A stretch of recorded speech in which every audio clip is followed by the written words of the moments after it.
जो मुझसे जोड़ी मैंने रीत रस्म सब तोड़ी।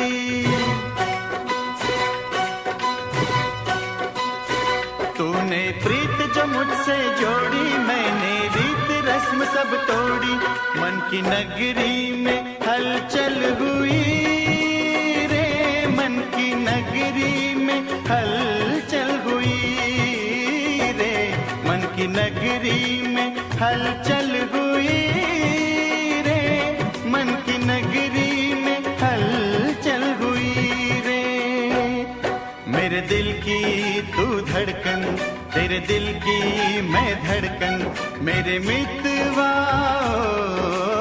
आजा।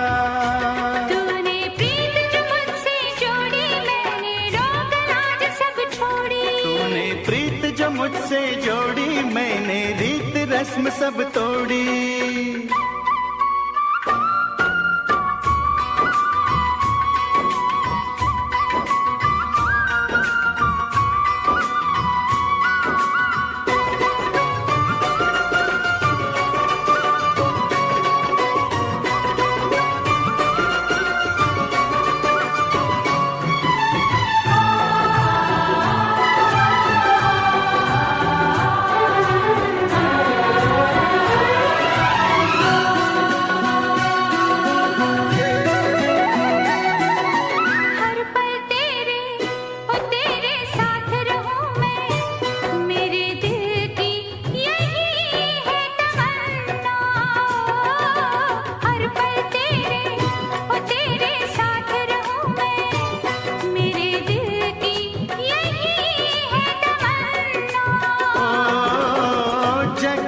मुझे भी क्या लेना है, तू ही है मेरी दुनिया।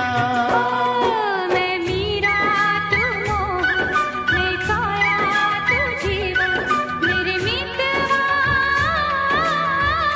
आजा। तूने प्रीत जो मुझसे जोड़ी मैंने रीत रस्म सब तोड़ी। तूने प्रीत जो मुझसे जोड़ी मैंने रोक राज सब छोड़ी।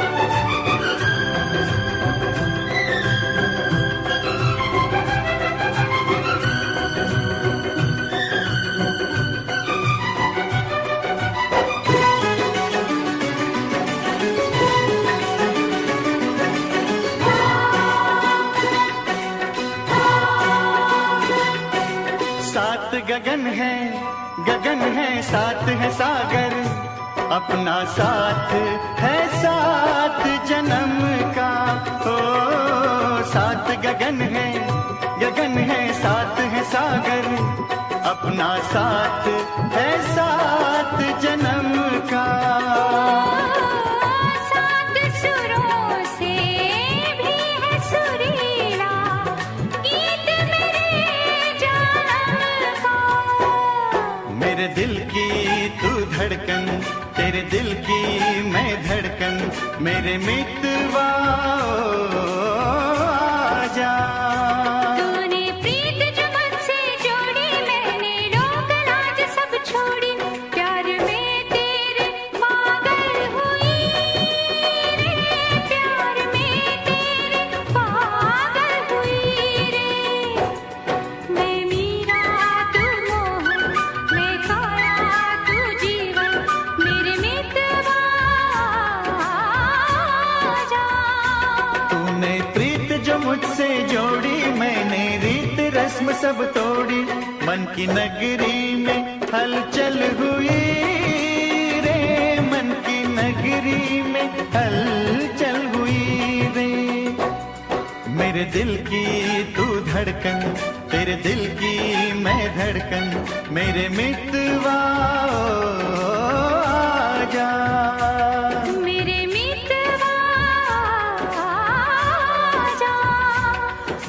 मितवा जा।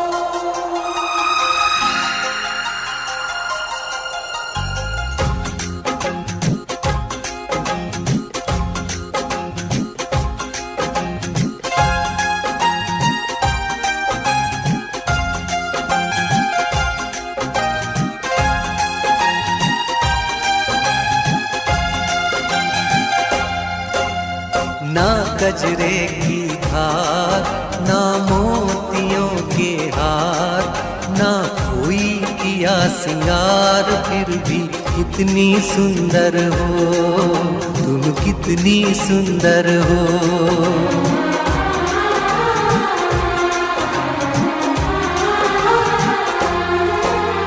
ना गजरे की धार, ना मोतियों के हार, ना कोई किया सिंगार, फिर भी कितनी सुंदर हो तुम, कितनी सुंदर हो। मन में प्यार भरा और तन में प्यार भरा, जीवन में प्यार भरा, तुम तो मेरे प्रियवर हो, तुम ही तो मेरे प्रियवर हो।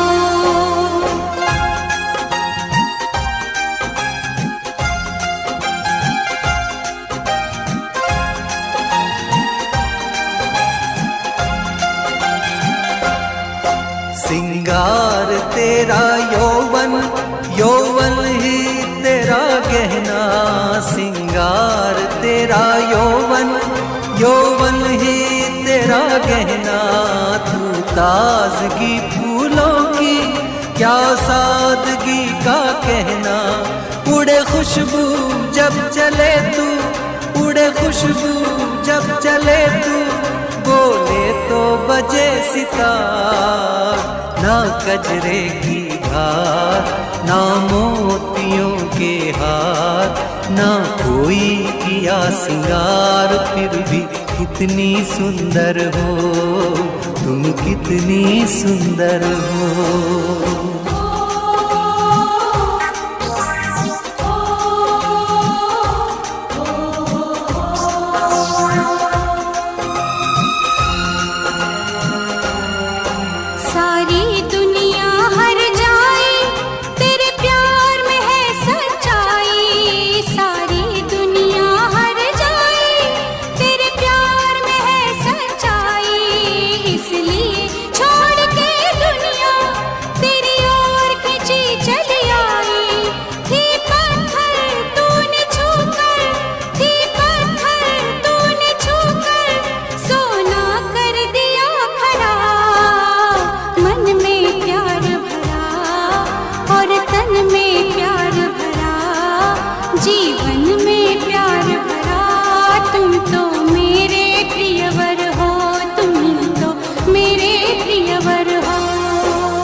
तेरा अंग सच्चा सोना, मुस्कान सच्चे मोती।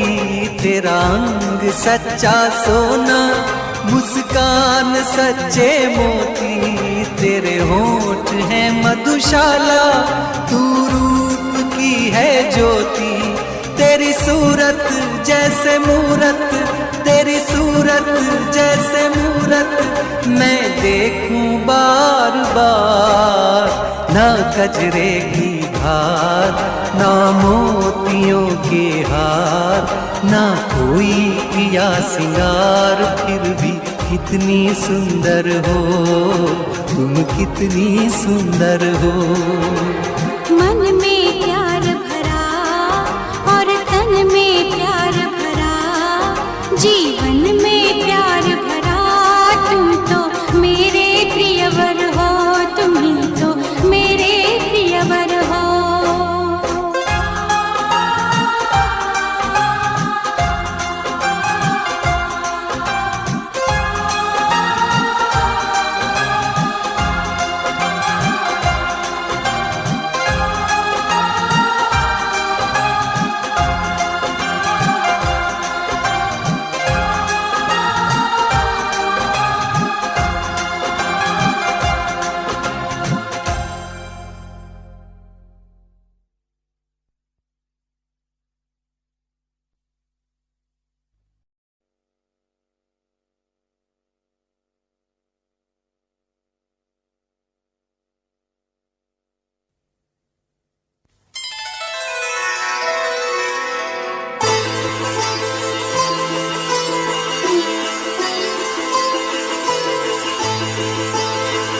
प्रेम दीवाना है, ये कोई प्रेम दीवाना है, ये कोई प्रेम दीवाना है, ये कोई प्रेम दीवाना है।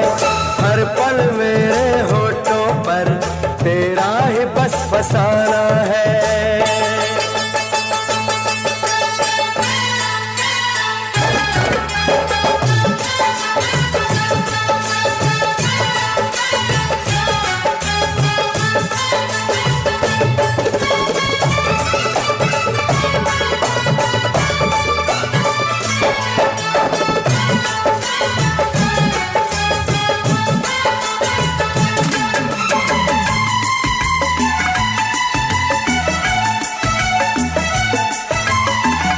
नाम तेरा रटते रटते मैं भूल चुका हूँ अपना नाम।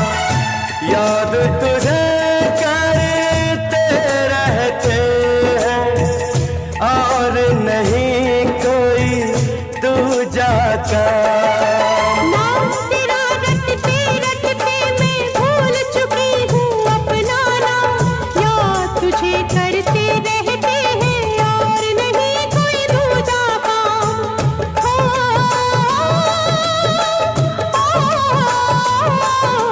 लोग कहे कि पागलपन की ये ही सही निशानी है, कहने वाले कहते हैं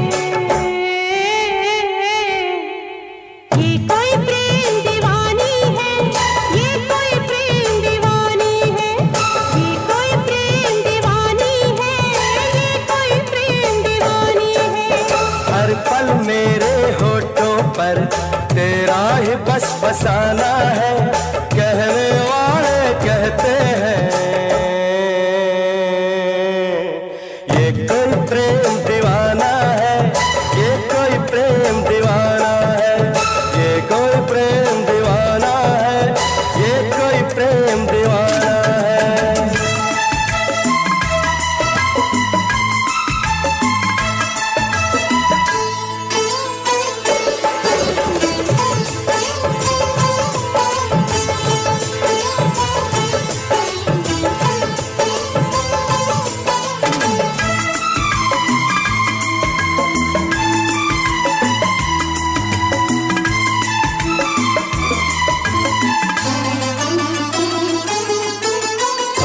छूकर तुमको असम उठाए मेरे दिल की ये धड़कन। तोड़े से कैसे टूटेंगे ये है रूहों के बंधन। छूकर तुमको कसम उठाए मेरे दिल की ये धड़कन। तोड़े से कैसे टूटेंगे ये है रूहों के बंधन। हो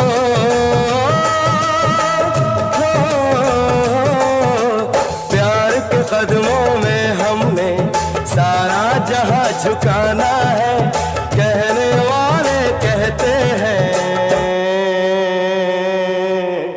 ये कोई प्रेम दीवाना है, ये कोई प्रेम दीवाना है, ये कोई प्रेम दीवाना है, ये कोई प्रेम दीवाना है। हर पल मेरे होठों पर तेरी ही बस कहानी है। हर पल मेरे होठों पर तेरा ही बस फसाना है। कहने वाले कहते हैं ये कोई प्रेम दीवाना है, ये कोई प्रेम दीवानी है, ये कोई प्रेम दीवाना है। ये कोई प्रेम दीवानी है।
जाए। एक दूसरे में आओ हम ऐसे हो जाए।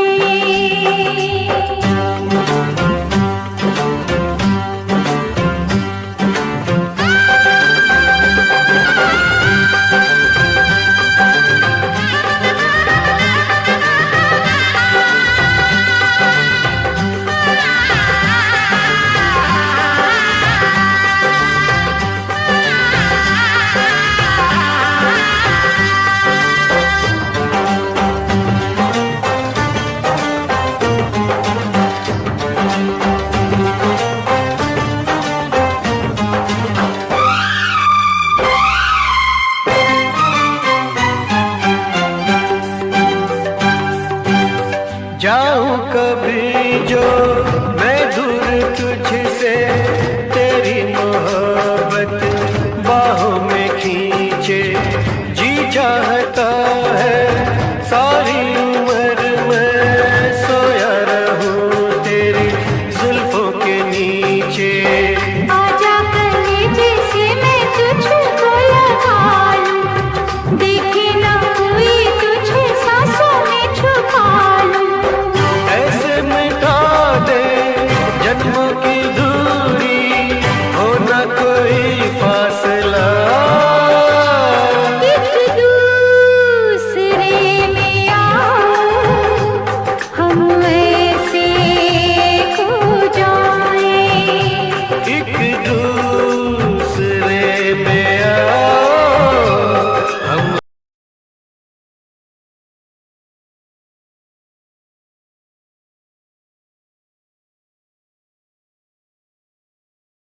ಯೋಚನೆ ಮಾಡಿ, 5 ಬಾರಿ ಶಾಸಕ, 1 ಬಾರಿ ಸಂಸದ, ಉತ್ತರ ಪ್ರದೇಶದ ರಾಜಕೀಯದಲ್ಲಿ ದಶಕಗಳ ಕಾಲ ತನ್ನದೇ ಆದ ಒಂದು ಸಾಮ್ರಾಜ್ಯವನ್ನೇ ಕಟ್ಟಿದ್ದ ವ್ಯಕ್ತಿ. ಅಂತಹ ವ್ಯಕ್ತಿಯನ್ನ ನೂರಾರು ಕ್ಯಾಮೆರಾಗಳ ಮುಂದೆ ಇಡೀ ದೇಶ ಲೈವ್ ಆಗಿ ನೋಡ್ತಾ ಇರುವಾಗ ಹತ್ಯೆ ಮಾಡೋಕೆ ಹೇಗೆ ಸಾಧ್ಯ? ನೋಡಿ, ಇದೆಲ್ಲ ನಡೆದಿದ್ದು ಕೇವಲ 3 ನಿಮಿಷಗಳಲ್ಲಿ. ದಿನಾಂಕ ಏಪ್ರಿಲ್ 15, 2023 ರಾತ್ರಿ ಹೊತ್ತು ಅತೀಕ್ ಅಹಮದ್ ಮತ್ತೆ ಅವನ ತಮ್ಮ ಅಶ್ರಫ್ನನ್ನ ಮೆಡಿಕಲ್ ಚೆಕಪ್ಗಾಗಿ ಹಾಸ್ಪಿಟಲ್ಗೆ ಕರ್ಕೊಂಡು ಬಂದಿದ್ರು. ಸುತ್ತಲೂ ಮೀಡಿಯಾದವರು. ಒಬ್ಬ ರಿಪೋರ್ಟರ್ ಅವನ ಮಗನ ಅಂತ್ಯಕ್ರಿಯೆ ಬಗ್ಗೆ ಕೇಳ್ತಾನೆ. ಅದಕ್ಕೆ ಅತೀಕ್ ನನ್ನನ್ನ ಕರ್ಕೊಂಡು ಅದಕ್ಕೋಗ್ಲಿಲ್ಲ ಅಂತ ಏನೋ ಹೇಳ್ತಾನೆ. ಅವನ ತಮ್ಮ ಏನೋ ಮಾತಾಡೋಕ್ ಶುರು ಮಾಡ್ತಿದ್ದ ಹಾಗೆ ಸಡನ್ ಆಗಿ ಎಲ್ಲವೂ ಚೇಂಜ್ ಆಗುತ್ತೆ. ಪತ್ರಕರ್ತರ ತರಾನೇ ಬಂದಿದ್ದ 3 ಜನ ಇದ್ದಕ್ಕಿದ್ದಾಗೆ ಗನ್ ತೆಗೆದು ಗುಂಡಿನ ಮಳೆನೆ ಸುರಿಸ್ತಾರೆ. ಇದೆಲ್ಲವೂ ಲೈವ್ ಟಿವಿಯಲ್ಲಿ ರೆಕಾರ್ಡ್ ಆಗ್ತಿತ್ತು. ಅಕ್ಷರಶಃ ಇಡೀ ದೇಶದ ಕಣ್ಮುಂದೆ ಅತೀಕ್ ಮತ್ತು ಅಶ್ರಫ್ ರಕ್ತದ ಮಡುವಿನಲ್ಲಿ ಬಿದ್ದು ಹೋಗ್ತಾರೆ. ಹಾಗಾದ್ರೆ ಇಷ್ಟೊಂದು ಬರ್ಬರವಾಗಿ ಹತ್ಯೆಯಾದ ಈ ವ್ಯಕ್ತಿ ಯಾರು ಈತ? ಒಬ್ಬ ಜನಪ್ರತಿನಿಧಿ ಇಷ್ಟೊಂದು ದೊಡ್ಡ ಗ್ಯಾಂಗ್ಸ್ಟರ್ ಆಗಿದ್ ಹೇಗೆ? ಬನ್ನಿ, ಅತೀಕ್ ಅಹ್ಮದ್ನ 7 ಬೀಳಿನ ಕಥೆಯನ್ನ, ಅವನ ಅಧಿಕಾರ ಮತ್ತು ಅಪರಾಧದ ಜಗತ್ತಿನ ಕಥೆಯನ್ನ ಒಂದೊಂದಾಗೆ ಬಿಚ್ಚಿಡೋಣ. ಸರಿ, ಈ ಇಳಿ ಕಥೆಯನ್ನ ಅರ್ಥ ಮಾಡ್ಕೋಬೇಕು ಅಂದ್ರೆ ನಾವು ಫಸ್ಟ್ ಟೈಮಲ್ಲಿ ಹಿಂದಕ್ಕೆ ಹೋಗ್ಬೇಕು. ಎಲ್ಲವೂ ಶುರುವಾದ ಆ ದಿನಗಳಿಗೆ. ಅಂದ್ರೆ ಬಡತನದಿಂದ ಬಂದ ಒಬ್ಬ ಹುಡುಗ ಉತ್ತರ ಪ್ರದೇಶದ ಅತ್ಯಂತ ಭಯಾನಕ ಡಾನ್ ಆಗಿ ಬೆಳೆದದ್ದು ಹೇಗೆ ಅಂತ ನೋಡೋಣ. ಅತೀಕ್ ಅಹ್ಮದ್ ಹುಟ್ಟಿದ್ದು 1962ರಲ್ಲಿ. ಅವನ ತಂದೆ ಒಬ್ಬ ಬಡ ಟಾಂಗಾ ಚಾಲಕ. ಮನೇಲಿ ಅಷ್ಟಕ್ಕಷ್ಟೇ ಬಡತನ. ಸಹಜವಾಗಿಯೇ ಶಾಲೆಗಿಂತ ಅವನಿಗೆ ರಸ್ತೆಗಳೇ ಹೆಚ್ಚು ಇಷ್ಟವಾಗಿದ್ವು. ತನ್ನ 17ನೇ ವಯಸ್ಸಲ್ಲಿ, ಅಂದ್ರೆ 1979ರಲ್ಲಿ ಅವನು ಮೊದಲ ಕ್ರೈಮ್ ಮಾಡ್ತಾನೆ. ಗೂಡ್ಸ್ ಟ್ರೈನಿಂದ ಕಲ್ಲಿದ್ದಲು ಕದಿಯೋದು. ನೋಡೋಕ್ಕಿದೊಂದು ಸಣ್ಣ ಶುರುವಿನ ತರಾನೇ ಇತ್ತು, ಆದ್ರೆ ಇದೇ ಅವನನ್ನ ಅಪರಾಧದ ಕರಾಳ ಲೋಕಕ್ಕೆ ಎಳ್ಕೊಂಡು ಹೋಯ್ತು. ಆಗ ಅಲಹಾಬಾದ್ನ ಅಂಡರ್ವರ್ಲ್ಡ್ನ ಕಿಂಗ್ ಅಂದ್ರೆ ಚಾಂದ್ ಬಾಬಾ. ಅವನ ಗ್ಯಾಂಗ್ ಬಾಂಬ್ ಬಳಸೋದ್ರಲ್ಲಿ ಎಕ್ಸ್ಪರ್ಟ್. ಅದಕ್ಕೆ ಅವರನ್ನ ಬೊಂಬಾಜ್ ಗ್ಯಾಂಗ್ ಅಂತಾನೆ ಕರೀತಿದ್ರು. ಅತೀಕ್ ಇದೇ ಗ್ಯಾಂಗಿಗೆ ಸೇರ್ಕೋತಾನೆ. ಆದ್ರೆ ಸುಮ್ನೆ ಹಿಂಬಾಲಕನಾಗಿರೋಕಲ್ಲ, ಚಾಂದ್ ಬಾಬಾನ ಕೆಳಗೆ ಕೆಲ್ಸ ಮಾಡೋದು, ಬಾಂಬ್ ಮಾಡೋದು, ವೆಪನ್ ಸಪ್ಲೈ ಮಾಡೋದು, ಹಫ್ತಾ ವಸೂಲಿ ಮಾಡೋದು, ಹೀಗೆ ಎಲ್ಲಾ ವಿದ್ಯೆಗಳನ್ನೂ ಕಲ್ತ್ಕೋತಾನೆ. ಒಂದ್ ಕಡೆ ಕಲಿತಾ ಇದ್ದ, ಇನ್ನೊಂದ್ ಕಡೆ ತನಗಾಗಿ ಒಂದು ದಾರಿ ಮಾಡ್ಕೋತಿದ್ದ. ಆದ್ರೆ ಅತೀಕ್ನ ಆಸೆಗಳು ದೊಡ್ದಿದ್ವು. ಒಂದೇ ಜಾಗದಲ್ಲಿ 2 ಡಾನ್ಗಳು ಇರೋಕಾಗಲ್ಲ ಅನ್ನೋದು ಅವನಿಗೆ ಚೆನ್ನಾಗ್ ಗೊತ್ತಿತ್ತು. ಸೊ 1989ನಲ್ಲಿ ತನ್ನ ಗುರುವಂಟಾನಿದ್ದ ಚಾಂದ್ ಬಾಬಾನನ್ನೇ ಮುಗಿಸ್ಬಿಡ್ತಾನೆ. ಅಷ್ಟೇ ಅಲ್ಲ, ಅವನ ಇಡೀ ಗ್ಯಾಂಗ್ನನ್ನೇ ಖಾಲಿ ಮಾಡಿ ಅಲಹಾಬಾದ್ನ ಅಪರಾಧ ಜಗತ್ತಿನ ಒಬ್ನೇ ಒಬ್ಬ ಕಿಂಗ್ ಆಗಿ ನಿಂತ್ಕೋತಾನೆ. ಅಪರಾಧ ಜಗತ್ತನ್ನ ತನ್ನ ಕಂಟ್ರೋಲ್ಗೆ ತಗೊಂಡ್ಮೇಲೆ ಅತೀಕ್ಗೆ ಇನ್ನೊಂದು ಪವರ್ ಬೇಕಿತ್ತು. ಅದು ಪಾಲಿಟಿಕ್ಸ್, ರಾಜಕೀಯದ ರಕ್ಷಣೆ. ಇಲ್ಲಿಂದ ಅವನ ಜೀವನದ ಇನ್ನೊಂದು ಡೇಂಜರಸ್ ಚಾಪ್ಟರ್ ಶುರುವಾಗುತ್ತೆ. ಕ್ರೈಮ್ ಮತ್ತು ಪಾಲಿಟಿಕ್ಸ್ ಎರಡನ್ನೂ ಮಿಕ್ಸ್ ಮಾಡಿ ಅವನು ಹೇಗೆ ಒಬ್ಬ ಗ್ಯಾಂಗ್ಸ್ಟರ್ ಪಾಲಿಟಿಷಿಯನ್ ಆದ ಅನ್ನೋದನ್ನ ನೋಡೋಣ ಬನ್ನಿ. ಕೇಳಿದ್ರೆ ಆಶ್ಚರ್ಯ ಆಗ್ಬೋದು, ಆದ್ರೆ ಇದು ನಿಜ. 1989ರಿಂದ 2004ರವರೆಗೆ ಅಂದ್ರೆ ಬರೋಬ್ಬರಿ 15 ವರ್ಷ ಅತೀಕ್ ಅಹ್ಮದ್ ಅಲಹಾಬಾದ್ ವೆಸ್ಟ್ ಕ್ಷೇತ್ರದಿಂದ ಸತತವಾಗಿ 5 ಸಲ ಎಂಎಲ್ಎ ಆಗಿ ಗೆಲ್ತಾನೆ. ಹೌದು, 5 ಸಲ. ಎಷ್ಟೇ ಕ್ರಿಮಿನಲ್ ಬ್ಯಾಕ್ಗ್ರೌಂಡ್ ಇದ್ರೂ ಅಧಿಕಾರದ ಕುರ್ಚಿಯಲ್ಲಿ ಮಾತ್ರ ಗಟ್ಟಿಯಾಗಿ ಕೂತಿದ್ದ. ಹಾಗಾದ್ರೆ ಅವನು ಗೆಲ್ತಿದ್ದದ್ ಹೇಗೆ? ಅವನ ಸೀಕ್ರೆಟ್ ಏನಪ್ಪಾ ಅಂದ್ರೆ ಭಯ. ಎಲೆಕ್ಷನ್ ಅಂದ್ರೆ ಬೂತ್ ಕ್ಯಾಪ್ಚರಿಂಗ್, ಫೇಕ್ ವೋಟಿಂಗ್ ಇದೆಲ್ಲ ಕಾಮನ್ ಆಗೋಗಿತ್ತು. ಬಿಸ್ನೆಸ್ಮೆನ್ಗಳು, ಬಿಲ್ಡರ್ಗಳು ಎಲ್ರೂ ಅವನಿಗೆ ಹಫ್ತಾ ಕೊಡ್ಲೇಬೇಕಿತ್ತು. ಲ್ಯಾಂಡ್ ಗ್ರ್ಯಾಬಿಂಗ್ ಅಂತೂ ಅವನಿಗೆ ನೀರ್ ಕೊಡ್ದ ಹಾಗೆ. ಪರಿಸ್ಥಿತಿ ಎಲ್ಲಿವರೆಗೂ ಹೋಗಿತ್ತು ಅಂದ್ರೆ ಜನ ನ್ಯಾಯ ಕೇಳೋಕೆ ಕೋರ್ಟ್ಗೆ ಹೋಗ್ತಿರ್ಲಿಲ್ಲ, ಬದಲಿಗೆ ಅವನ ದರ್ಬಾರ್ಗೆ ಹೋಗ್ತಿದ್ರು. ಅಕ್ಷರಶಃ ಒಂದು ಪ್ಯಾರಲಲ್ ಗವರ್ಮೆಂಟ್ ಅನ್ನೇ ನಡೆಸ್ತಾ ಇದ್ದ. ತನ್ನ ಪವರ್ನನ್ನ ಜಿಲ್ಲೆಯಿಂದ ಸ್ಟೇಟ್ ಲೆವೆಲ್ಗೆ ತಗೊಂಡ್ ಹೋಗೋಕೆ ಅತೀಕ್ ಸಮಾಜ್ವಾದಿ ಪಾರ್ಟಿ ಸೇರ್ಕೊತಾನೆ. ಆ ಪಾರ್ಟಿಯಾಗ MY ಇಕ್ವೇಷನ್ ಅನ್ನೋ ಒಂದು ಸ್ಟ್ರಾಟಜಿ ಬಳಸ್ತಿತ್ತು. ಅಂದ್ರೆ ಮುಸ್ಲಿಂ ಮತ್ತು ಯಾದವ್ ವೋಟ್ಗಳನ್ನ ಒಟ್ಟಿಗೆ ಸೇರಿಸಿ ಅಧಿಕಾರ ಹಿಡಿಯೋದು. ಈ ಪೊಲಿಟಿಕಲ್ ಅಲಯನ್ಸ್ ಅತೀಕ್ ತರಹದ ಬಾಹುಬಲಿಗೆ ಒಂದು ರೀತಿ ರಕ್ಷಾಕವಚದ ತರ ಆಯ್ತು. ಅವನ ಪವರ್ ಇನ್ನಷ್ಟು ಜಾಸ್ತಿ ಆಯ್ತು. 2004ರಲ್ಲಿ ಅತೀಕ್ ಪಾಲಿಟಿಕ್ಸ್ನಲ್ಲಿ ಇನ್ನೊಂದು ಸ್ಟೆಪ್ ಮೇಲೆ ಹೋಗಿ MP ಆಗ್ತಾನೆ. ಆಗ ಖಾಲಿಯಾದ MLA ಸೀಟ್ಗೆ ತನ್ನ ತಮ್ಮ ಅಶ್ರಫ್ನನ್ನ ನಿಲ್ಸ್ತಾನೆ. ಆದ್ರೆ ಟ್ವಿಸ್ಟ್ ಅಂದ್ರೆ ಅಶ್ರಫ್ ಸೋತ್ ಹೋಗ್ತಾನೆ. ಗೆದ್ದಿದ್ದು ರಾಜು ಪಾಲ್ ಅನ್ನೋ ಇನ್ನೊಬ್ಬ ವ್ಯಕ್ತಿ. ಈ ಸೋಲು ಅತೀಕ್ನ ಅಹಂಕಾರಕ್ಕೆ ತಾಗಿದ ದೊಡ್ಡ ಪೆಟ್ಟು. ಅದನ್ನ ಅವನಿಂದ ಸಹಿಸೋಕೆ ಆಗ್ಲಿಲ್ಲ. ರಾಜುಪಾಲ್ಗೆ ಮದುವೆಯಾಗಿ ಆಗಷ್ಟೇ 9 ದಿನ ಆಗಿತ್ತು. ರಿಪಬ್ಲಿಕ್ ಡೇ ದಿನಾನೇ ನಡು ರಸ್ತೆಯಲ್ಲಿ ಅತೀಕ್ನ ಗೂಂಡಾಗಳು ಅವನನ್ನ ಶೂಟ್ ಮಾಡಿ ಕೊಂದ್ಹಾಕ್ತಾರೆ. ಇದರ ಮೂಲಕ ತಾನು ಕಾನೂನಿಗಿಂತ ದೊಡ್ಡವನು ಅನ್ನೋ ಮೆಸೇಜ್ನ ಸ್ಪಷ್ಟವಾಗಿ ಕೊಡ್ತಾನೆ. ಆದ್ರೆ ಪವರ್ನ ನಶೆಯಲ್ಲಿ ತೇಲ್ತಾ ಇದ್ದ ಅತೀಕ್ಗೆ ಒಂದು ವಿಷಯ ಗೊತ್ತಿರ್ಲಿಲ್ಲ. ಕಾಲಚಕ್ರ ತಿರ್ಗೋಕೆ ಶುರುವಾಗಿತ್ತು. ಯಾಕಂದ್ರೆ ಯಾವ ಸಾಮ್ರಾಜ್ಯನೂ ಶಾಶ್ವತ ಅಲ್ವಾ. ಈಗ ಅವನ ಈ ದೊಡ್ಡ ಸಾಮ್ರಾಜ್ಯ ಹೇಗೆ ಕುಸಿಯೋಕೆ ಶುರುವಾಯ್ತು ಅಂತ ನೋಡೋಣ. ಅವನ ಡೌನ್ಫಾಲ್ ಶುರುವಾಗಿದ್ದು 2007ರಲ್ಲಿ. ಮಾಯಾವತಿ ಸಿಎಂ ಆದಾಗ ಅವನ ಪೊಲಿಟಿಕಲ್ ಪ್ರೊಟೆಕ್ಷನ್ ಸ್ವಲ್ಪ ಕಮ್ಮಿಯಾಯಿತು. ಆದರೆ ಅಸಲಿ ಹೊಡೆತ ಬಿದ್ದಿದ್ದು 2017ರಲ್ಲಿ ಯೋಗಿ ಆದಿತ್ಯನಾಥ್ ಅಧಿಕಾರಕ್ಕೆ ಬಂದಾಗ. ಅವರು ಮಾಫಿಯಾ ರಾಜ್ ಮುಗಿಸ್ತೀನಿ ಅಂತಾನೇ ಬಂದಿದ್ರು. ಇದ್ರ ಮಧ್ಯ 2019ರಲ್ಲಿ ಸುಪ್ರೀಂ ಕೋರ್ಟ್ ಒಂದು ದೊಡ್ಡ ಆರ್ಡರ್ ಮಾಡ್ತು. ಅತೀಕ್ನನ್ನ UP ಜೈಲಿನಿಂದ ಶಿಫ್ಟ್ ಮಾಡಿ ಗುಜರಾತ್ನ ಸಬರಮತಿ ಜೈಲಿಗೆ ಹಾಕಬೇಕು ಅಂತ. ಈ ಒಂದು ಮೂವ್ ಅವನ ಇಡೀ ಸಾಮ್ರಾಜ್ಯದ ಬುಡವನ್ನೇ ಅಲ್ಲಾಡ್ಸ್ಬಿಡ್ತು. ಅವನ ಪೊಲಿಟಿಕಲ್ ಪವರ್ ಕಡಿಮೆ ಆಗ್ತಿರ್ಬೋದು, ಆದ್ರೆ ಅವನ ಹೆಸರು ಕೇಳಿದ್ರೆ ಬರೋ ಭಯ ಅದು ಇನ್ನೂ ಕಡಿಮೆ ಆಗಿರ್ಲಿಲ್ಲ. ಇದಕ್ಕೊಂದು ಬೆಸ್ಟ್ ಎಕ್ಸಾಂಪಲ್ ಇದೆ. ಅವನ ಬೇಲ್ ಅರ್ಜಿ ವಿಚಾರಣೆ ಮಾಡಕ್ಕೆ ಹೈಕೋರ್ಟ್ನ ಎಷ್ಟು ಜಡ್ಜ್ಗಳು ನಮ್ ಕೈಲಿ ಆಗಲ್ಲ ಅಂದ್ರು ಗೊತ್ತಾ? ಒಬ್ರಲ್ಲ, ಇಬ್ರಲ್ಲ, ಬರೋಬ್ಬರಿ 10 ಜನ ಜಡ್ಜ್ಗಳು. ತಮ್ಮ ಪ್ರಾಣಕ್ಕೆ ಅಪಾಯ ಇದೆ ಅಂತಾನೆ ಅವರು ಈ ಕೇಸ್ನಿಂದ ಹಿಂದೆ ಸರಿದ್ರು. ಹಾಗಾದ್ರೆ ಅವನು ಸಾಕ್ಷಿಗಳನ್ನ ಹೇಗೆ ಕಂಟ್ರೋಲ್ ಮಾಡ್ತಿದ್ದ? ಇಲ್ಲೊಂದು ಉದಾಹರಣೆ ಇದೆ. ರಾಜು ಪಾಲ್ ಮರ್ಡರ್ ಕೇಸ್ನ ಮುಖ್ಯ ಸಾಕ್ಷಿ ಉಮೇಶ್ ಪಾಲ್ ಅವನನ್ನ ಕಿಡ್ನ್ಯಾಪ್ ಮಾಡಿ ಹೀಗೆ ವಾರ್ನಿಂಗ್ ಕೊಟ್ಟಿದ್ರು. ನೋಡು, ಇದನ್ನ ತಲೆಲಿ ಇಟ್ಕೋ. ಕೋರ್ಟ್ನಲ್ಲಿ ನಾನ್ ಹೇಳ್ದ ಹಾಗೇನೆ ಹೇಳ್ಬೇಕು, ಇಲ್ಲ ಅಂದ್ರೆ ನಿನ್ನನ್ನ ತುಂಡು ತುಂಡಾಗಿ ಕತ್ತರಿಸಿ ನಾಯಿಗಳಿಗೆ ಹಾಕ್ತೀನಿ. ಇಂತಹ ಭಯಾನಕ ಬೆದರಿಕೆಗಳಿಂದಲೇ ಅವನು ದಶಕಗಳ ಕಾಲ ಕಾನೂನಿನ ಕೈಗೆ ಸಿಗದ ಹಾಗೆ ನೋಡ್ಕೊಂಡಿದ್ದ. ಅವನ ಕ್ರೈಮ್ ಎಂಪೈರ್ ಎಷ್ಟು ಬೊಡ್ದಿತ್ತು ಅನ್ನೋದಕ್ಕೆ ಈ ನಂಬರ್ಸ್ ನೋಡಿ. ಅವನ ಮೇಲೆ ಇದ್ದಿದ್ದು 200ಕ್ಕೂ ಹೆಚ್ಚು ಕ್ರಿಮಿನಲ್ ಕೇಸ್ಗಳು. ಅವನ ಇಡೀ ಸಾಮ್ರಾಜ್ಯದ ವ್ಯಾಲ್ಯೂ ಸುಮಾರು 11,000 ಕೋಟಿ ರೂಪಾಯಿ.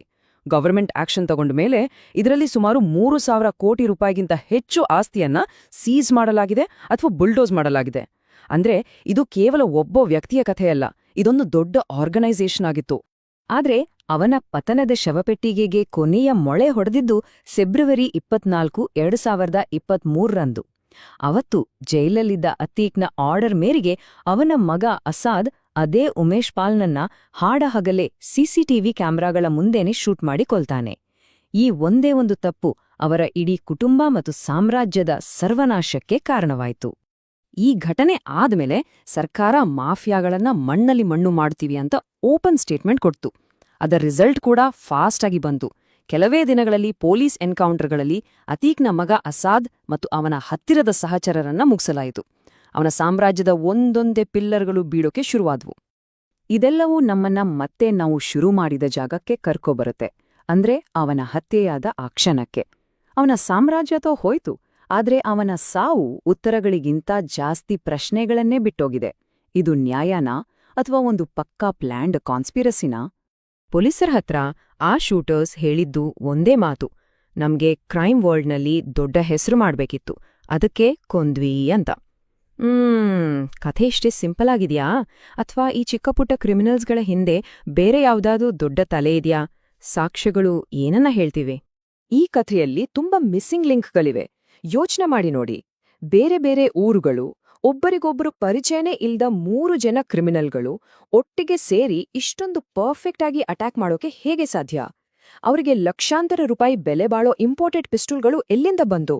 ಮತ್ತು ಎಲ್ಲಕ್ಕಿಂತ ಇಂಪಾರ್ಟೆಂಟ್ ಆಗಿ, ಕೊಲೆ ಮಾಡಿದ ಮೇಲೆ ಎಸ್ಕೇಪ್ ಆಗೋಕೆ ಟ್ರೈ ಮಾಡ್ದೆ ತಕ್ಷಣ ಯಾಕೆ ಸರೆಂಡರ್ ಆಡ್ರು? ಇದೆಲ್ಲ ನೋಡಿದ್ರೆ ಇದ್ರ ಹಿಂದೆ ಒಂದು ದೊಡ್ಡ ಸ್ಕೆಚ್ ಇದೆ ಅಂತ ಅನ್ಸಲ್ವಾ? ಕಥೆಯಲ್ಲಿ ಇನ್ನೊಂದು ಸೀರಿಯಸ್ ಟ್ವಿಸ್ಟ್ ಇದೆ.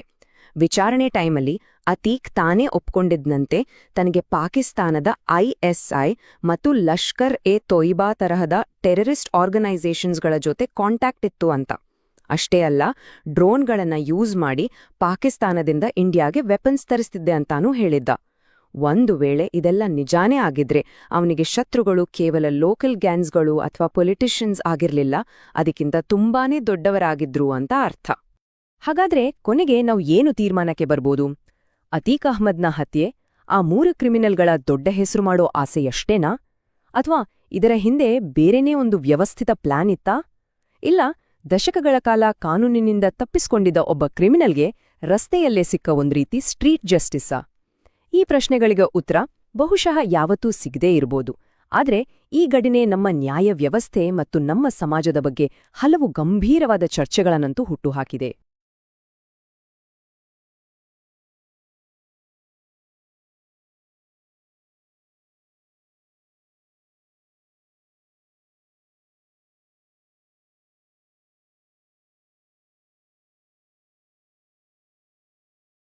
ಯೋಚನೆ ಮಾಡಿ, 5 ಬಾರಿ ಶಾಸಕ, 1 ಬಾರಿ ಸಂಸದ, ಉತ್ತರ ಪ್ರದೇಶದ ರಾಜಕೀಯದಲ್ಲಿ ದಶಕಗಳ ಕಾಲ ತನ್ನದೇ ಆದ ಒಂದು ಸಾಮ್ರಾಜ್ಯವನ್ನೇ ಕಟ್ಟಿದ್ದ ವ್ಯಕ್ತಿ. ಅಂತಹ ವ್ಯಕ್ತಿಯನ್ನ 100 ಕ್ಯಾಮೆರಾಗಳ ಮುಂದೆ ಇಡೀ ದೇಶ ಲೈವ್ ಆಗಿ ನೋಡ್ತಾ ಇರುವಾಗ ಹತ್ಯೆ ಮಾಡೋಕೆ ಹೇಗೆ ಸಾಧ್ಯ? ನೋಡಿ, ಇದೆಲ್ಲ ನಡೆದಿದ್ದು ಕೇವಲ 3 ನಿಮಿಷಗಳಲ್ಲಿ. ದಿನಾಂಕ ಏಪ್ರಿಲ್ 15, 2023 ರಾತ್ರಿ ಹೊತ್ತು ಅತೀಕ್ ಅಹಮದ್ ಮತ್ತೆ ಅವನ ತಮ್ಮ ಅಶ್ರಫ್ನನ್ನ ಮೆಡಿಕಲ್ ಚೆಕಪ್ಗಾಗಿ ಹಾಸ್ಪಿಟಲ್ಗೆ ಕರ್ಕೊಂಡು ಬಂದಿದ್ರು. ಸುತ್ತಲೂ ಮೀಡಿಯಾದವರು. ಒಬ್ಬ ರಿಪೋರ್ಟರ್ ಅವನ ಮಗನ ಅಂತ್ಯಕ್ರಿಯೆ ಬಗ್ಗೆ ಕೇಳ್ತಾನೆ. ಅದಕ್ಕೆ ಅತೀಕ್ ನನ್ನನ್ನ ಕರ್ಕೊಂಡು ಅದಕ್ಕೋಗ್ಲಿಲ್ಲ ಅಂತ ಏನೋ ಹೇಳ್ತಾನೆ. ಅವನ ತಮ್ಮ ಏನೋ ಮಾತಾಡೋಕ್ ಶುರು ಮಾಡ್ತಿದ್ದ ಹಾಗೆ ಸಡನ್ ಆಗಿ ಎಲ್ಲವೂ ಚೇಂಜ್ ಆಗುತ್ತೆ. ಪತ್ರಕರ್ತನ ತರಾನೇ ಬಂದಿದ್ದ 3 ಜನ ಇದ್ದಕ್ಕಿದ್ದಾಗೆ ಗನ್ ತೆಗೆದು ಗುಂಡಿನ ಮಳೆನೆ ಸುರಿಸ್ತಾರೆ. ಇದೆಲ್ಲವೂ ಲೈವ್ ಟಿವಿಯಲ್ಲಿ ರೆಕಾರ್ಡ್ ಆಗ್ತಿತ್ತು. ಅಕ್ಷರಶಃ ಇಡೀ ದೇಶದ ಕಣ್ಮುಂದೆ ಅತೀಕ್ ಮತ್ತು ಅಶ್ರಫ್ ರಕ್ತದ ಮಡುವಿನಲ್ಲಿ ಬಿದ್ದು ಹೋಗ್ತಾರೆ. ಹಾಗಾದ್ರೆ ಇಷ್ಟೊಂದು ಬರ್ಬರವಾಗಿ ಹತ್ಯೆಯಾದ ಈ ವ್ಯಕ್ತಿ ಯಾರು ಈತ? ಒಬ್ಬ ಜನಪ್ರತಿನಿಧಿ ಇಷ್ಟೊಂದು ದೊಡ್ಡ ಗ್ಯಾಂಗ್ಸ್ಟರ್ ಆಗಿದ್ ಹೇಗೆ? ಬನ್ನಿ, ಅತೀಕ್ ಅಹ್ಮದ್ನ 7 ಬೀಳಿನ ಕಥೆಯನ್ನ, ಅವನ ಅಧಿಕಾರ ಮತ್ತು ಅಪರಾಧದ ಜಗತ್ತಿನ ಕಥೆಯನ್ನ ಒಂದೊಂದಾಗೆ ಬಿಚ್ಚಿಡೋಣ.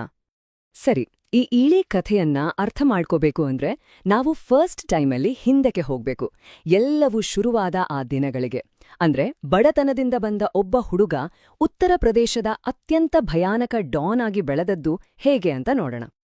ಅತೀಕ್ ಅಹ್ಮದ್ ಹುಟ್ಟಿದ್ದು 1962ರಲ್ಲಿ. ಅವನ ತಂದೆ ಒಬ್ಬ ಬಡ ಟಾಂಗಾ ಚಾಲಕ. ಮನೇಲಿ ಅಷ್ಟಕ್ಕಷ್ಟೇ ಬಡತನ. ಸಹಜವಾಗಿಯೇ ಶಾಲೆಗಿಂತ ಅವನಿಗೆ ರಸ್ತೆಗಳೇ ಹೆಚ್ಚು ಇಷ್ಟವಾಗಿದ್ವು. ತನ್ನ 17ನೇ ವಯಸ್ಸಲ್ಲಿ, ಅಂದ್ರೆ 1979ರಲ್ಲಿ ಅವನು ಮೊದಲ ಕ್ರೈಮ್ ಮಾಡ್ತಾನೆ. ಗೂಡ್ಸ್ ಟ್ರೈನಿಂದ ಕಲ್ಲಿದ್ದಲು ಕದಿಯೋದು. ನೋಡೋಕ್ಕಿದೊಂದು ಸಣ್ಣ ಶುರುವಿನ ತರಾನೇ ಇತ್ತು, ಆದ್ರೆ ಇದೇ ಅವನನ್ನ ಅಪರಾಧದ ಕರಾಳ ಲೋಕಕ್ಕೆ ಎಳ್ಕೊಂಡು ಹೋಯ್ತು. ಆಗ ಅಲಹಾಬಾದ್ನ ಅಂಡರ್ವರ್ಲ್ಡ್ನ ಕಿಂಗ್ ಅಂದ್ರೆ ಚಾಂದ್ ಬಾಬಾ. ಅವನ ಗ್ಯಾಂಗ್ ಬಾಂಬ್ ಬಳಸೋದ್ರಲ್ಲಿ ಎಕ್ಸ್ಪರ್ಟ್. ಅದಕ್ಕೆ ಅವರನ್ನ ಬೊಂಬಾಜ್ ಗ್ಯಾಂಗ್ ಅಂತಾನೆ ಕರೀತಿದ್ರು. ಅತೀಕ್ ಇದೇ ಗ್ಯಾಂಗಿಗೆ ಸೇರ್ಕೋತಾನೆ. ಆದ್ರೆ ಸುಮ್ನೆ ಹಿಂಬಾಲಕನಾಗಿರೋಕಲ್ಲ, ಚಾಂದ್ ಬಾಬಾನ ಕೆಳಗೆ ಕೆಲ್ಸ ಮಾಡೋದು, ಬಾಂಬ್ ಮಾಡೋದು, ವೆಪನ್ ಸಪ್ಲೈ ಮಾಡೋದು, ಹಫ್ತಾ ವಸೂಲಿ ಮಾಡೋದು, ಹೀಗೆ ಎಲ್ಲಾ ವಿದ್ಯೆಗಳನ್ನೂ ಕಲ್ತ್ಕೋತಾನೆ. ಒಂದ್ ಕಡೆ ಕಲಿತಾ ಇದ್ದ, ಇನ್ನೊಂದ್ ಕಡೆ ತನಗಾಗಿ ಒಂದು ದಾರಿ ಮಾಡ್ಕೋತಿದ್ದ. ಆದ್ರೆ ಅತೀಕ್ನ ಆಸೆಗಳು ದೊಡ್ದಿದ್ವು. ಒಂದೇ ಜಾಗದಲ್ಲಿ ಇಬ್ರು ಡಾನ್ಗಳು ಇರೋಕಾಗಲ್ಲ ಅನ್ನೋದು ಅವನಿಗೆ ಚೆನ್ನಾಗ್ ಗೊತ್ತಿತ್ತು. ಸೊ 1989ನಲ್ಲಿ ತನ್ನ ಗುರುವಂಟನಿದ್ದ ಚಾಂದ್ ಬಾಬಾನನ್ನೇ ಮುಗಿಸ್ಬಿಡ್ತಾನೆ. ಅಷ್ಟೇ ಅಲ್ಲ, ಅವನ ಇಡೀ ಗ್ಯಾಂಗ್ನನ್ನೇ ಖಾಲಿ ಮಾಡಿ ಅಲಹಾಬಾದ್ನ ಅಪರಾಧ ಜಗತ್ತಿನ ಒಬ್ಬ ಕಿಂಗ್ ಆಗಿ ನಿಂತ್ಕೋತಾನೆ. ಅಪರಾಧ ಜಗತ್ತನ್ನ ತನ್ನ ಕಂಟ್ರೋಲ್ಗೆ ತಗೊಂಡ್ಮೇಲೆ ಅತೀಕ್ಗೆ ಇನ್ನೊಂದು ಪವರ್ ಬೇಕಿತ್ತು. ಅದು ಪಾಲಿಟಿಕ್ಸ್, ರಾಜಕೀಯದ ರಕ್ಷಣೆ. ಇಲ್ಲಿಂದ ಅವನ ಜೀವನದ ಇನ್ನೊಂದು ಡೇಂಜರಸ್ ಚಾಪ್ಟರ್ ಶುರುವಾಗುತ್ತೆ. ಕ್ರೈಮ್ ಮತ್ತು ಪಾಲಿಟಿಕ್ಸ್ ಎರಡನ್ನೂ ಮಿಕ್ಸ್ ಮಾಡಿ ಅವನು ಹೇಗೆ ಒಬ್ಬ ಗ್ಯಾಂಗ್ಸ್ಟರ್ ಪಾಲಿಟಿಷಿಯನ್ ಆದ ಅನ್ನೋದನ್ನ ನೋಡೋಣ ಬನ್ನಿ. ಕೇಳಿದ್ರೆ ಆಶ್ಚರ್ಯ ಆಗ್ಬೋದು, ಆದ್ರೆ ಇದು ನಿಜ. 1989ರಿಂದ 2004ರವರೆಗೆ ಅಂದ್ರೆ ಬರೋಬ್ಬರಿ 15 ವರ್ಷ ಅತೀಕ್ ಅಹ್ಮದ್ ಅಲಹಾಬಾದ್ ವೆಸ್ಟ್ ಕ್ಷೇತ್ರದಿಂದ ಸತತವಾಗಿ 5 ಸಲ ಎಂಎಲ್ಎ ಆಗಿ ಗೆಲ್ತಾನೆ. ಹೌದು, 5 ಸಲ. ಎಷ್ಟೇ ಕ್ರಿಮಿನಲ್ ಬ್ಯಾಕ್ಗ್ರೌಂಡ್ ಇದ್ರೂ ಅಧಿಕಾರದ ಕುರ್ಚಿಯಲ್ಲಿ ಮಾತ್ರ ಗಟ್ಟಿಯಾಗಿ ಕೂತಿದ್ದ. ಹಾಗಾದ್ರೆ ಅವನು ಗೆಲ್ತಿದ್ದದ್ ಹೇಗೆ? ಅವನ ಸೀಕ್ರೆಟ್ ಏನಪ್ಪಾ ಅಂದ್ರೆ ಭಯ. ಎಲೆಕ್ಷನ್ ಅಂದ್ರೆ ಬೂತ್ ಕ್ಯಾಪ್ಚರಿಂಗ್, ಫೇಕ್ ವೋಟಿಂಗ್ ಇದೆಲ್ಲ ಕಾಮನ್ ಆಗೋಗಿತ್ತು. ಬಿಸ್ನೆಸ್ಮೆನ್ಗಳು, ಬಿಲ್ಡರ್ಗಳು ಎಲ್ರೂ ಅವನಿಗೆ ಹಫ್ತಾ ಕೊಡ್ಲೇಬೇಕಿತ್ತು. ಲ್ಯಾಂಡ್ ಗ್ರಾಬಿಂಗ್ ಅಂತೂ ಅವನಿಗೆ ನೀರ್ ಕೊಡ್ದ ಹಾಗೆ. ಪರಿಸ್ಥಿತಿ ಎಲ್ಲಿವರೆಗೂ ಹೋಗಿತ್ತು ಅಂದ್ರೆ ಜನ ನ್ಯಾಯ ಕೇಳೋಕೆ ಕೋರ್ಟ್ಗೆ ಹೋಗ್ತಿರ್ಲಿಲ್ಲ, ಬದಲಿಗೆ ಅವನ ದರ್ಬಾರ್ಗೆ ಹೋಗ್ತಿದ್ರು. ಅಕ್ಷರಶಃ ಒಂದು ಪ್ಯಾರಲಲ್ ಗವರ್ಮೆಂಟ್ ಅನ್ನೇ ನಡೆಸ್ತಾ ಇದ್ದ. ತನ್ನ ಪವರ್ನನ್ನ ಜಿಲ್ಲೆಯಿಂದ ಸ್ಟೇಟ್ ಲೆವೆಲ್ಗೆ ತಗೊಂಡ್ ಹೋಗೋಕೆ ಅತೀಕ್ ಸಮಾಜ್ವಾದಿ ಪಾರ್ಟಿ ಸೇರ್ಕೊತಾನೆ. ಆ ಪಾರ್ಟಿಯಾಗ MY ಇಕ್ವೇಷನ್ ಅನ್ನೋ ಒಂದು ಸ್ಟ್ರಾಟಜಿ ಬಳಸ್ತಿತ್ತು. ಅಂದ್ರೆ ಮುಸ್ಲಿಂ ಮತ್ತು ಯಾದವ್ ವೋಟ್ಗಳನ್ನ ಒಟ್ಟಿಗೆ ಸೇರಿಸಿ ಅಧಿಕಾರ ಹಿಡಿಯೋದು. ಈ ಪೊಲಿಟಿಕಲ್ ಅಲಯನ್ಸ್ ಅತೀಕ್ ತರಹದ ಬಾಹುಬಲಿಗೆ ಒಂದು ರೀತಿ ರಕ್ಷಾಕವಚದ ತರ ಆಯ್ತು. ಅವನ ಪವರ್ ಇನ್ನಷ್ಟು ಜಾಸ್ತಿ ಆಯಿತು. 2004ರಲ್ಲಿ ಅತೀಕ್ ಪಾಲಿಟಿಕ್ಸ್ನಲ್ಲಿ ಇನ್ನೊಂದು ಸ್ಟೆಪ್ ಮೇಲೆ ಹೋಗಿ MP ಆಗ್ತಾನೆ. ಆಗ ಖಾಲಿಯಾದ MLA ಸೀಟ್ಗೆ ತನ್ನ ತಮ್ಮ ಅಶ್ರಫ್ನನ್ನ ನಿಲ್ಸ್ತಾನೆ. ಆದ್ರೆ ಟ್ವಿಸ್ಟ್ ಅಂದ್ರೆ ಅಶ್ರಫ್ ಸೋತ್ ಹೋಗ್ತಾನೆ. ಗೆದ್ದಿದ್ದು ರಾಜು ಪಾಲ್ ಅನ್ನೋ ಇನ್ನೊಬ್ಬ ವ್ಯಕ್ತಿ. ಈ ಸೋಲು ಅತೀಕ್ನ ಅಹಂಕಾರಕ್ಕೆ ತಾಗಿದ ದೊಡ್ಡ ಪೆಟ್ಟು. ಅದನ್ನ ಅವನಿಂದ ಸಹಿಸೋಕೆ ಆಗ್ಲಿಲ್ಲ. ರಾಜುಪಾಲ್ಗೆ ಮದುವೆಯಾಗಿ ಆಗಷ್ಟೇ 9 ದಿನ ಆಗಿತ್ತು. ರಿಪಬ್ಲಿಕ್ ಡೇ ದಿನಾನೇ ನಡುರಸ್ತೆಯಲ್ಲಿ ಅತೀಕ್ನ ಗುಂಡಾಗಳು ಅವನನ್ನ ಶೂಟ್ ಮಾಡಿ ಕೊಂದ್ಹಾಕ್ತಾರೆ. ಇದರ ಮೂಲಕ ತಾನು ಕಾನೂನಿಗಿಂತ ದೊಡ್ಡವನು ಅನ್ನೋ ಮೆಸೇಜ್ನ ಸ್ಪಷ್ಟವಾಗಿ ಕೊಡ್ತಾನೆ. ಆದ್ರೆ ಪವರ್ನ ನಶೆಯಲ್ಲಿ ತೇಲ್ತಾ ಇದ್ದ ಅತೀಕ್ಗೆ ಒಂದು ವಿಷಯ ಗೊತ್ತಿರ್ಲಿಲ್ಲ. ಕಾಲಚಕ್ರ ತಿರ್ಗೋಕೆ ಶುರುವಾಗಿತ್ತು. ಯಾಕಂದ್ರೆ ಯಾವ ಸಾಮ್ರಾಜ್ಯನೂ ಶಾಶ್ವತ ಅಲ್ವಾ. ಈಗ ಅವನ ಈ ದೊಡ್ಡ ಸಾಮ್ರಾಜ್ಯ ಹೇಗೆ ಕುಸಿಯೋಕೆ ಶುರುವಾಯ್ತು ಅಂತ ನೋಡೋಣ.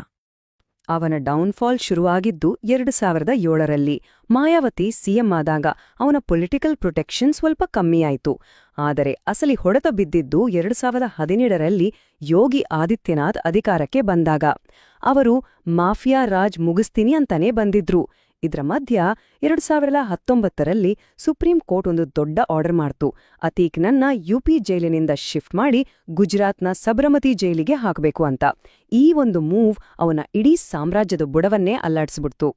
ಅವನ ಪೊಲಿಟಿಕಲ್ ಪವರ್ ಕಡಿಮೆ ಆಗ್ತಿರ್ಬೋದು, ಆದ್ರೆ ಅವನ ಹೆಸರು ಕೇಳಿದ್ರೆ ಬರೋ ಭಯ ಅದು ಇನ್ನೂ ಕಡಿಮೆ ಆಗಿರ್ಲಿಲ್ಲ.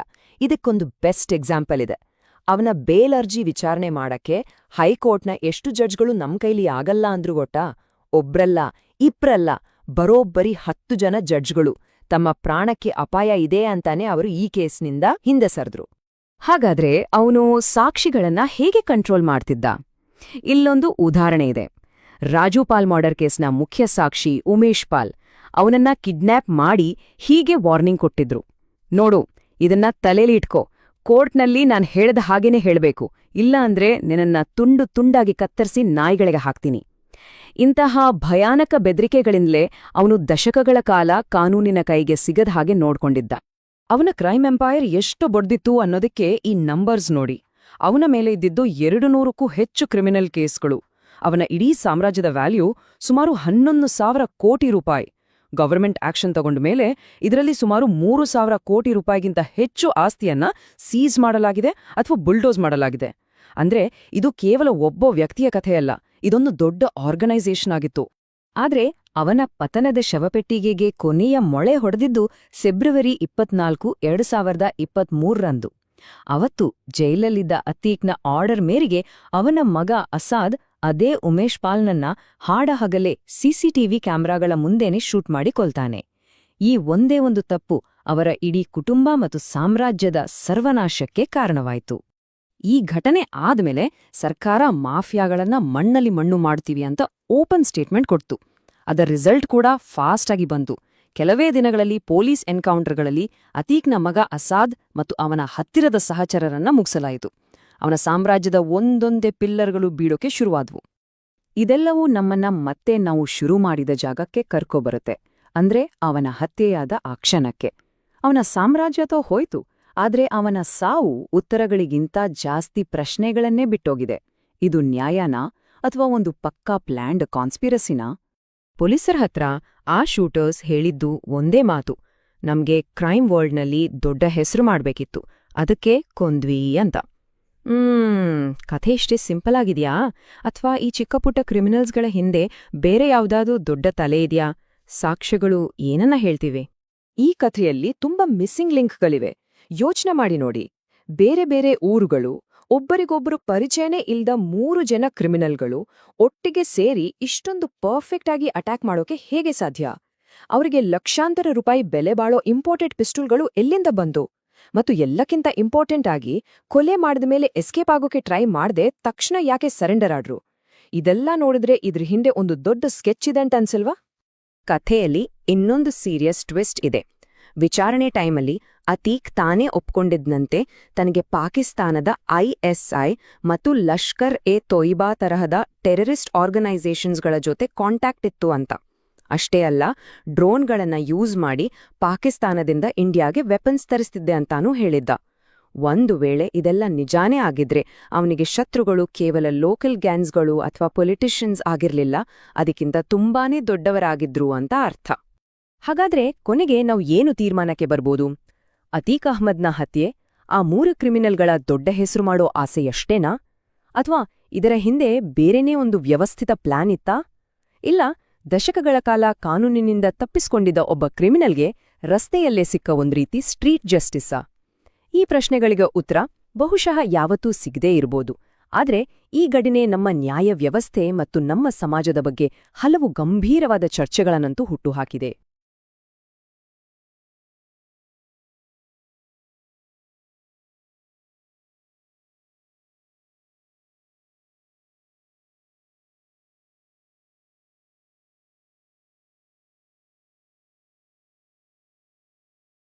ಯೋಚನೆ ಮಾಡಿ, 5 ಬಾರಿ ಶಾಸಕ, 1 ಬಾರಿ ಸಂಸದ, ಉತ್ತರ ಪ್ರದೇಶದ ರಾಜಕೀಯದಲ್ಲಿ ದಶಕಗಳ ಕಾಲ ತನ್ನದೇ ಆದ ಒಂದು ಸಾಮ್ರಾಜ್ಯವನ್ನೇ ಕಟ್ಟಿದ್ದ ವ್ಯಕ್ತಿ.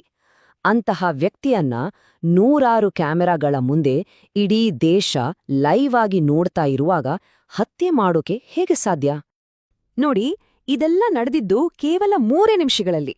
ದಿನಾಂಕ ಏಪ್ರಿಲ್ 15, 2023 ರಾತ್ರಿ ಹೊತ್ತು ಅತೀಕ್ ಅಹಮದ್ ಮತ್ತೆ ಅವನ ತಮ್ಮ ಅಶ್ರಫ್ನನ್ನ ಮೆಡಿಕಲ್ ಚೆಕಪ್ಗಾಗಿ ಹಾಸ್ಪಿಟಲ್ಗೆ ಕರ್ಕೊಂಡು ಬಂದಿದ್ರು. ಸುತ್ತಲೂ ಮೀಡಿಯಾದವರು. ಒಬ್ಬ ರಿಪೋರ್ಟರ್ ಅವನ ಮಗನ ಅಂತ್ಯಕ್ರಿಯೆ ಬಗ್ಗೆ ಕೇಳ್ತಾನೆ. ಅದಕ್ಕೆ ಅತೀಕ್ ನನ್ನನ್ನ ಕರ್ಕೊಂಡು ಅದಕ್ಕೋಗ್ಲಿಲ್ಲ ಅಂತ ಏನೋ ಹೇಳ್ತಾನೆ. ಅವನ ತಮ್ಮ ಏನೋ ಮಾತಾಡೋಕ್ ಶುರು ಮಾಡ್ತಿದ್ದ ಹಾಗೆ ಸಡನ್ ಆಗಿ ಎಲ್ಲವೂ ಚೇಂಜ್ ಆಗುತ್ತೆ. ಪತ್ರಕರ್ತನ ತರಾನೇ ಬಂದಿದ್ದ 3 ಜನ ಇದ್ದಕ್ಕಿದ್ದಾಗೆ ಗನ್ ತೆಗೆದು ಗುಂಡಿನ ಮಳೆನೆ ಸುರಿಸ್ತಾರೆ. ಇದೆಲ್ಲವೂ ಲೈವ್ ಟಿವಿಯಲ್ಲಿ ರೆಕಾರ್ಡ್ ಆಗ್ತಿತ್ತು. ಅಕ್ಷರಶಃ ಇಡೀ ದೇಶದ ಕಣ್ಮುಂದೆ ಅತೀಕ್ ಮತ್ತು ಅಶ್ರಫ್ ರಕ್ತದ ಮಡುವಿನಲ್ಲಿ ಬಿದ್ದು ಹೋಗ್ತಾರೆ.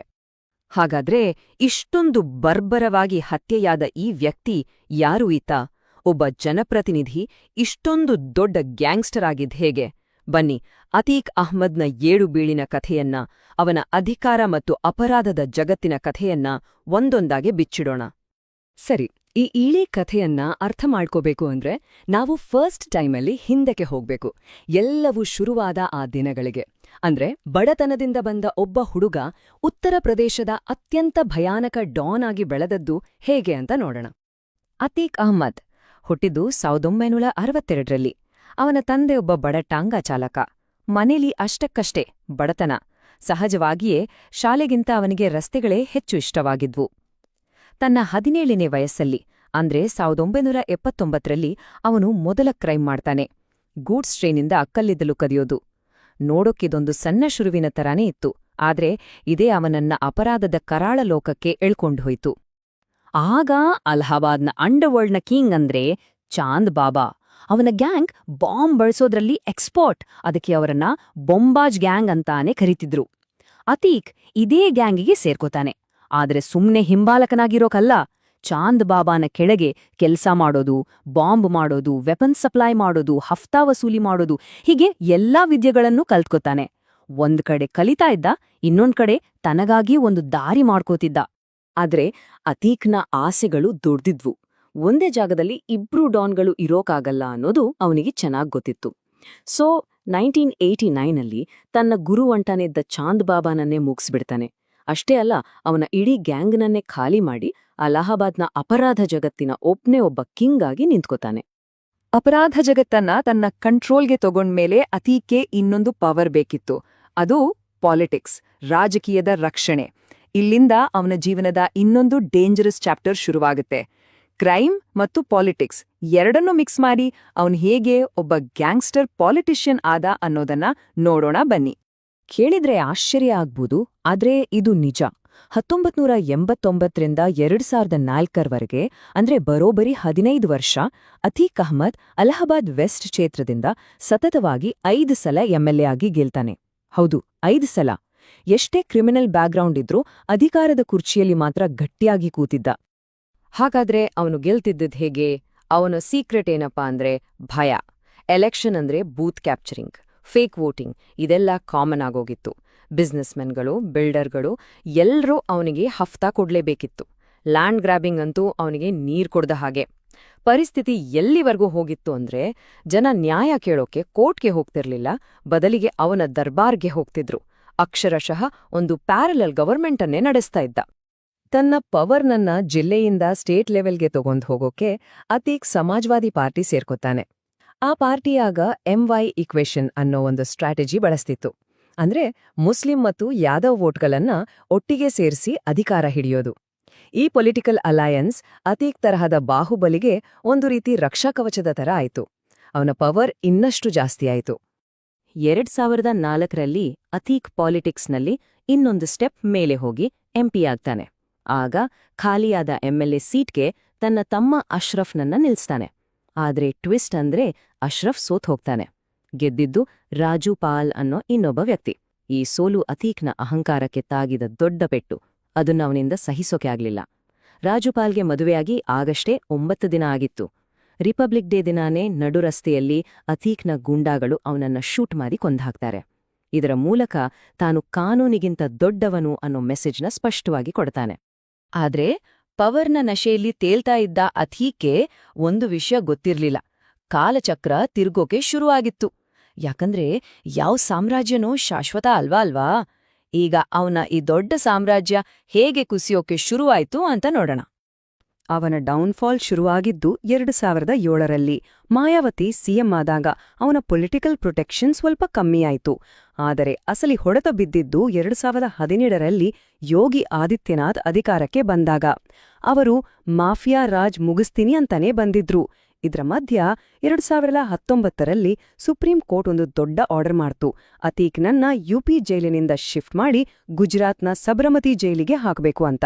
ಈ ಒಂದು ಮೂವ್ ಅವನ ಇಡೀ ಸಾಮ್ರಾಜ್ಯದ ಬುಡವನ್ನೇ ಅಲ್ಲಾಡ್ಸ್ಬಿಡ್ತು. ಅವನ ಪೊಲಿಟಿಕಲ್ ಪವರ್ ಕಡಿಮೆ ಆಗ್ತಿರ್ಬೋದು, ಆದ್ರೆ ಅವನ ಹೆಸರು ಕೇಳಿದ್ರೆ ಬರೋ ಭಯ ಅದು ಇನ್ನೂ ಕಡಿಮೆ ಆಗಿರ್ಲಿಲ್ಲ.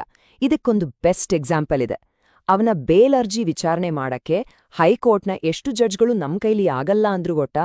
ಒಬ್ರಲ್ಲ, ಇಬ್ರಲ್ಲ, ಬರೋಬ್ಬರಿ 10 ಜನ ಜಡ್ಜ್ಗಳು. ತಮ್ಮ ಪ್ರಾಣಕ್ಕೆ ಅಪಾಯ ಇದೆ ಅಂತಾನೆ ಅವರು ಈ ಕೇಸ್ನಿಂದ ಹಿಂದೆ ಸರ್ದ್ರು. ಹಾಗಾದ್ರೆ ಅವನು ಸಾಕ್ಷಿಗಳನ್ನ ಹೇಗೆ ಕಂಟ್ರೋಲ್ ಮಾಡ್ತಿದ್ದ? ಇಲ್ಲೊಂದು ಉದಾಹರಣೆ ಇದೆ. ರಾಜುಪಾಲ್ ಮರ್ಡರ್ ಕೇಸ್ನ ಮುಖ್ಯ ಸಾಕ್ಷಿ ಉಮೇಶ್ ಪಾಲ್ ಅವನನ್ನ ಕಿಡ್ನ್ಯಾಪ್ ಮಾಡಿ ಹೀಗೆ ವಾರ್ನಿಂಗ್ ಕೊಟ್ಟಿದ್ರು. ನೋಡು, ಇದನ್ನ ತಲೆಲಿ ಇಟ್ಕೋ, ಕೋರ್ಟ್ನಲ್ಲಿ ನಾನ್ ಹೇಳ್ದ ಹಾಗೇನೆ ಹೇಳ್ಬೇಕು, ಇಲ್ಲ ಅಂದ್ರೆ ನಿನ್ನನ್ನ ತುಂಡು ತುಂಡಾಗಿ ಕತ್ತರಿಸಿ ನಾಯಿಗಳಿಗೆ ಹಾಕ್ತೀನಿ. ಇಂತಹ ಭಯಾನಕ ಬೆದರಿಕೆಗಳಿಂದಲೇ ಅವನು ದಶಕಗಳ ಕಾಲ ಕಾನೂನಿನ ಕೈಗೆ ಸಿಗದ ಹಾಗೆ ನೋಡ್ಕೊಂಡಿದ್ದ. ಅವನ ಕ್ರೈಮ್ ಎಂಪೈರ್ ಎಷ್ಟು ಬೊಡ್ದಿತ್ತು ಅನ್ನೋದಕ್ಕೆ ಈ ನಂಬರ್ಸ್ ನೋಡಿ. ಅವನ ಮೇಲೆ ಇದ್ದಿದ್ದು 200ಕ್ಕೂ ಹೆಚ್ಚು ಕ್ರಿಮಿನಲ್ ಕೇಸ್ಗಳು. ಅವನ ಇಡೀ ಸಾಮ್ರಾಜ್ಯದ ವ್ಯಾಲ್ಯೂ ಸುಮಾರು 11,000 ಕೋಟಿ ರೂಪಾಯಿ. ಗವರ್ಮೆಂಟ್ ಆಕ್ಷನ್ ತಗೊಂಡ ಮೇಲೆ ಇದರಲ್ಲಿ ಸುಮಾರು 3,000 ಕೋಟಿ ರೂಪಾಯಿಗಿಂತ ಹೆಚ್ಚು ಆಸ್ತಿಯನ್ನ ಸೀಸ್ ಮಾಡಲಾಗಿದೆ ಅಥವಾ ಬುಲ್ಡೋಸ್ ಮಾಡಲಾಗಿದೆ. ಅಂದ್ರೆ ಇದು ಕೇವಲ ಒಬ್ಬ ವ್ಯಕ್ತಿಯ ಕಥೆಯಲ್ಲ, ಇದೊಂದು ದೊಡ್ಡ ಆರ್ಗನೈಸೇಷನ್ ಆಗಿತ್ತು. ಆದ್ರೆ ಅವನ ಪತನದ ಶವಪೆಟ್ಟಿಗೆಗೆ ಕೊನೆಯ ಮೊಳೆ ಹೊಡೆದಿದ್ದು ಫೆಬ್ರವರಿ 24, 2023ರಂದು. ಅವತ್ತು ಜೈಲಲ್ಲಿದ್ದ ಅತೀಕ್ನ ಆರ್ಡರ್ ಮೇರೆಗೆ ಅವನ ಮಗ ಅಸಾದ್ ಅದೇ ಉಮೇಶ್ ಪಾಲ್ನನ್ನ ಹಾಡಹಗಲೇ ಸಿಸಿಟಿವಿ ಕ್ಯಾಮೆರಾಗಳ ಮುಂದೆನೆ ಶೂಟ್ ಮಾಡಿ ಕೊಲ್ತಾನೆ. ಈ ಒಂದೇ ಒಂದು ತಪ್ಪು ಅವರ ಇಡೀ ಕುಟುಂಬ ಮತ್ತು ಸಾಮ್ರಾಜ್ಯದ ಸರ್ವನಾಶಕ್ಕೆ ಕಾರಣವಾಯಿತು. ಈ ಘಟನೆ ಆದ್ಮೇಲೆ ಸರ್ಕಾರ ಮಾಫಿಯಾಗಳನ್ನ ಮಣ್ಣಲ್ಲಿ ಮಣ್ಣು ಮಾಡ್ತೀವಿ ಅಂತ ಓಪನ್ ಸ್ಟೇಟ್ಮೆಂಟ್ ಕೊಡ್ತು. ಅದರ ರಿಸಲ್ಟ್ ಕೂಡ ಫಾಸ್ಟ್ ಆಗಿ ಬಂತು. ಕೆಲವೇ ದಿನಗಳಲ್ಲಿ ಪೊಲೀಸ್ ಎನ್ಕೌಂಟರ್ಗಳಲ್ಲಿ ಅತೀಕ್ನ ಮಗ ಅಸಾದ್ ಮತ್ತು ಅವನ ಹತ್ತಿರದ ಸಹಚರರನ್ನ ಮುಗಿಸಲಾಯಿತು.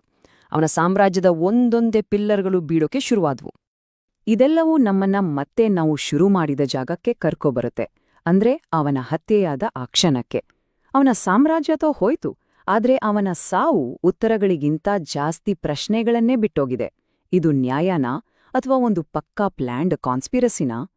ಪೊಲೀಸರ ಹತ್ರ ಆ ಶೂಟರ್ಸ್ ಹೇಳಿದ್ದು ಒಂದೇ ಮಾತು, ನಮ್ಗೆ ಕ್ರೈಮ್ ವರ್ಲ್ಡ್ನಲ್ಲಿ ದೊಡ್ಡ ಹೆಸರು ಮಾಡ್ಬೇಕಿತ್ತು, ಅದಕ್ಕೆ ಕೊಂದ್ವಿ ಅಂತ. ಕಥೆ ಇಷ್ಟೇ ಸಿಂಪಲ್ ಆಗಿದ್ಯಾ? ಅಥವಾ ಈ ಚಿಕ್ಕಪುಟ್ಟ ಕ್ರಿಮಿನಲ್ಸ್ಗಳ ಹಿಂದೆ ಬೇರೆ ಯಾವ್ದಾದ್ರೂ ದೊಡ್ಡ ತಲೆ ಇದೆಯಾ? ಸಾಕ್ಷ್ಯಗಳು ಏನನ್ನ ಹೇಳ್ತಿವೆ? ಈ ಕಥೆಯಲ್ಲಿ ತುಂಬಾ ಮಿಸ್ಸಿಂಗ್ ಲಿಂಕ್ಗಳಿವೆ. ಯೋಚನೆ ಮಾಡಿ ನೋಡಿ, ಬೇರೆ ಬೇರೆ ಊರುಗಳು, ಒಬ್ಬರಿಗೊಬ್ಬರು ಪರಿಚಯನೇ ಇಲ್ದ 3 ಜನ ಕ್ರಿಮಿನಲ್ಗಳು ಒಟ್ಟಿಗೆ ಸೇರಿ ಇಷ್ಟೊಂದು ಪರ್ಫೆಕ್ಟ್ ಆಗಿ ಅಟ್ಯಾಕ್ ಮಾಡೋಕೆ ಹೇಗೆ ಸಾಧ್ಯ? ಅವರಿಗೆ ಲಕ್ಷಾಂತರ ರೂಪಾಯಿ ಬೆಲೆ ಬಾಳೋ ಇಂಪೋರ್ಟೆಡ್ ಪಿಸ್ಟಲ್ಗಳು ಎಲ್ಲಿಂದ ಬಂದು? ಮತ್ತು ಎಲ್ಲಕ್ಕಿಂತ ಇಂಪಾರ್ಟೆಂಟ್ ಆಗಿ, ಕೊಲೆ ಮಾಡಿದ ಮೇಲೆ ಎಸ್ಕೇಪ್ ಆಗೋಕೆ ಟ್ರೈ ಮಾಡದೆ ತಕ್ಷಣ ಯಾಕೆ ಸರೆಂಡರ್ ಆಡ್ರು? ಇದೆಲ್ಲ ನೋಡಿದ್ರೆ ಇದ್ರ ಹಿಂದೆ ಒಂದು ದೊಡ್ಡ ಸ್ಕೆಚ್ ಇದೆ ಅಂತ ಅನ್ಸಲ್ವಾ? ಕಥೆಯಲ್ಲಿ ಇನ್ನೊಂದು ಸೀರಿಯಸ್ ಟ್ವಿಸ್ಟ್ ಇದೆ. ವಿಚಾರಣೆ ಟೈಮಲ್ಲಿ ಅತೀಕ್ ತಾನೇ ಒಪ್ಕೊಂಡಿದ್ನಂತೆ ತನಗೆ ಪಾಕಿಸ್ತಾನದ ISI ಮತ್ತು ಲಷ್ಕರ್ ಎ ತೊಯ್ಬಾ ತರಹದ ಟೆರರಿಸ್ಟ್ ಆರ್ಗನೈಸೇಷನ್ಸ್ಗಳ ಜೊತೆ ಕಾಂಟ್ಯಾಕ್ಟ್ ಇತ್ತು ಅಂತ. ಅಷ್ಟೇ ಅಲ್ಲ, ಡ್ರೋನ್ಗಳನ್ನ ಯೂಸ್ ಮಾಡಿ ಪಾಕಿಸ್ತಾನದಿಂದ ಇಂಡಿಯಾಗೆ ವೆಪನ್ಸ್ ತರಿಸ್ತಿದ್ದೆ ಅಂತಾನೂ ಹೇಳಿದ್ದ. ಒಂದು ವೇಳೆ ಇದೆಲ್ಲ ನಿಜಾನೇ ಆಗಿದ್ರೆ ಅವನಿಗೆ ಶತ್ರುಗಳು ಕೇವಲ ಲೋಕಲ್ ಗ್ಯಾಂಗ್ಸ್ಗಳು ಅಥವಾ ಪೊಲಿಟಿಷಿಯನ್ಸ್ ಆಗಿರ್ಲಿಲ್ಲ, ಅದಕ್ಕಿಂತ ತುಂಬಾನೇ ದೊಡ್ಡವರಾಗಿದ್ರು ಅಂತ ಅರ್ಥ. ಹಾಗಾದ್ರೆ ಕೊನೆಗೆ ನಾವು ಏನು ತೀರ್ಮಾನಕ್ಕೆ ಬರ್ಬೋದು? ಅತೀಕ್ ಅಹ್ಮದ್ನ ಹತ್ಯೆ ಆ 3 ಕ್ರಿಮಿನಲ್ಗಳ ದೊಡ್ಡ ಹೆಸರು ಮಾಡೋ ಆಸೆಯಷ್ಟೇನಾ? ಅಥವಾ ಇದರ ಹಿಂದೆ ಬೇರೆನೇ ಒಂದು ವ್ಯವಸ್ಥಿತ ಪ್ಲಾನ್ ಇತ್ತಾ?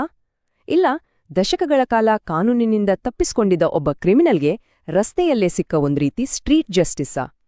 ಈ ಪ್ರಶ್ನೆಗಳಿಗೆ ಉತ್ತರ ಬಹುಶಃ ಯಾವತ್ತೂ ಸಿಗದೇ ಇರ್ಬೋದು. ಆದ್ರೆ ಈ ಘಟನೆ ನಮ್ಮ ನ್ಯಾಯ ವ್ಯವಸ್ಥೆ ಮತ್ತು ನಮ್ಮ ಸಮಾಜದ ಬಗ್ಗೆ ಹಲವು ಗಂಭೀರವಾದ ಚರ್ಚೆಗಳನ್ನಂತೂ ಹುಟ್ಟುಹಾಕಿದೆ.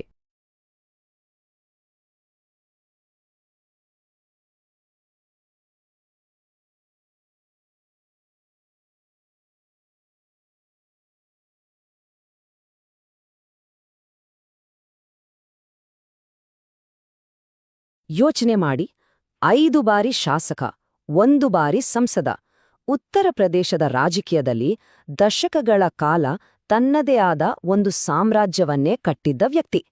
ಅಂತಹ ವ್ಯಕ್ತಿಯನ್ನ 100 ಕ್ಯಾಮೆರಾಗಳ ಮುಂದೆ ಇಡೀ ದೇಶ ಲೈವ್ ಆಗಿ ನೋಡ್ತಾ ಇರುವಾಗ ಹತ್ಯೆ ಮಾಡೋಕೆ ಹೇಗೆ ಸಾಧ್ಯ? ನೋಡಿ, ಇದೆಲ್ಲ ನಡೆದಿದ್ದು ಕೇವಲ 3 ನಿಮಿಷಗಳಲ್ಲಿ. ದಿನಾಂಕ ಏಪ್ರಿಲ್ 15, 2023 ರಾತ್ರಿ ಹೊತ್ತು ಅತೀಕ್ ಅಹಮದ್ ಮತ್ತೆ ಅವನ ತಮ್ಮ ಅಶ್ರಫ್ನನ್ನ ಮೆಡಿಕಲ್ ಚೆಕಪ್ಗಾಗಿ ಹಾಸ್ಪಿಟಲ್ಗೆ ಕರ್ಕೊಂಡು ಬಂದಿದ್ರು. ಸುತ್ತಲೂ ಮೀಡಿಯಾದವರು. ಒಬ್ಬ ರಿಪೋರ್ಟರ್ ಅವನ ಮಗನ ಅಂತ್ಯಕ್ರಿಯೆ ಬಗ್ಗೆ ಕೇಳ್ತಾನೆ. ಅದಕ್ಕೆ ಅತೀಕ್ ನನ್ನನ್ನ ಕರ್ಕೊಂಡು ಅದಕ್ಕೋಗ್ಲಿಲ್ಲ ಅಂತ ಏನೋ ಹೇಳ್ತಾನೆ. ಅವನ ತಮ್ಮ ಏನೋ ಮಾತಾಡೋಕ್ ಶುರು ಮಾಡ್ತಿದ್ದ ಹಾಗೆ ಸಡನ್ ಆಗಿ ಎಲ್ಲವೂ ಚೇಂಜ್ ಆಗುತ್ತೆ. ಪತ್ರಕರ್ತರ ತರಾನೇ ಬಂದಿದ್ದ 3 ಜನ ಇದ್ದಕ್ಕಿದ್ದಾಗೆ ಗನ್ ತೆಗೆದು ಗುಂಡಿನ ಮಳೆನೆ ಸುರಿಸ್ತಾರೆ. ಇದೆಲ್ಲವೂ ಲೈವ್ ಟಿವಿಯಲ್ಲಿ ರೆಕಾರ್ಡ್ ಆಗ್ತಿತ್ತು. ಅಕ್ಷರಶಃ ಇಡೀ ದೇಶದ ಕಣ್ಮುಂದೆ ಅತೀಕ್ ಮತ್ತು ಅಶ್ರಫ್ ರಕ್ತದ ಮಡುವಿನಲ್ಲಿ ಬಿದ್ದು ಹೋಗ್ತಾರೆ. ಹಾಗಾದ್ರೆ ಇಷ್ಟೊಂದು ಬರ್ಬರವಾಗಿ ಹತ್ಯೆಯಾದ ಈ ವ್ಯಕ್ತಿ ಯಾರು ಈತ? ಒಬ್ಬ ಜನಪ್ರತಿನಿಧಿ ಇಷ್ಟೊಂದು ದೊಡ್ಡ ಗ್ಯಾಂಗ್ಸ್ಟರ್ ಆಗಿದ್ ಹೇಗೆ? ಬನ್ನಿ, ಅತೀಕ್ ಅಹ್ಮದ್ನ 7 ಬೀಳಿನ ಕಥೆಯನ್ನ, ಅವನ ಅಧಿಕಾರ ಮತ್ತು ಅಪರಾಧದ ಜಗತ್ತಿನ ಕಥೆಯನ್ನ ಒಂದೊಂದಾಗೆ ಬಿಚ್ಚಿಡೋಣ. ಸರಿ, ಈ ಇಳಿ ಕಥೆಯನ್ನ ಅರ್ಥ ಮಾಡ್ಕೋಬೇಕು ಅಂದ್ರೆ ನಾವು ಫಸ್ಟ್ ಟೈಮಲ್ಲಿ ಹಿಂದಕ್ಕೆ ಹೋಗ್ಬೇಕು. ಎಲ್ಲವೂ ಶುರುವಾದ ಆ ದಿನಗಳಿಗೆ. ಅಂದ್ರೆ ಬಡತನದಿಂದ ಬಂದ ಒಬ್ಬ ಹುಡುಗ ಉತ್ತರ ಪ್ರದೇಶದ ಅತ್ಯಂತ ಭಯಾನಕ ಡಾನ್ ಆಗಿ ಬೆಳೆದದ್ದು ಹೇಗೆ ಅಂತ ನೋಡೋಣ.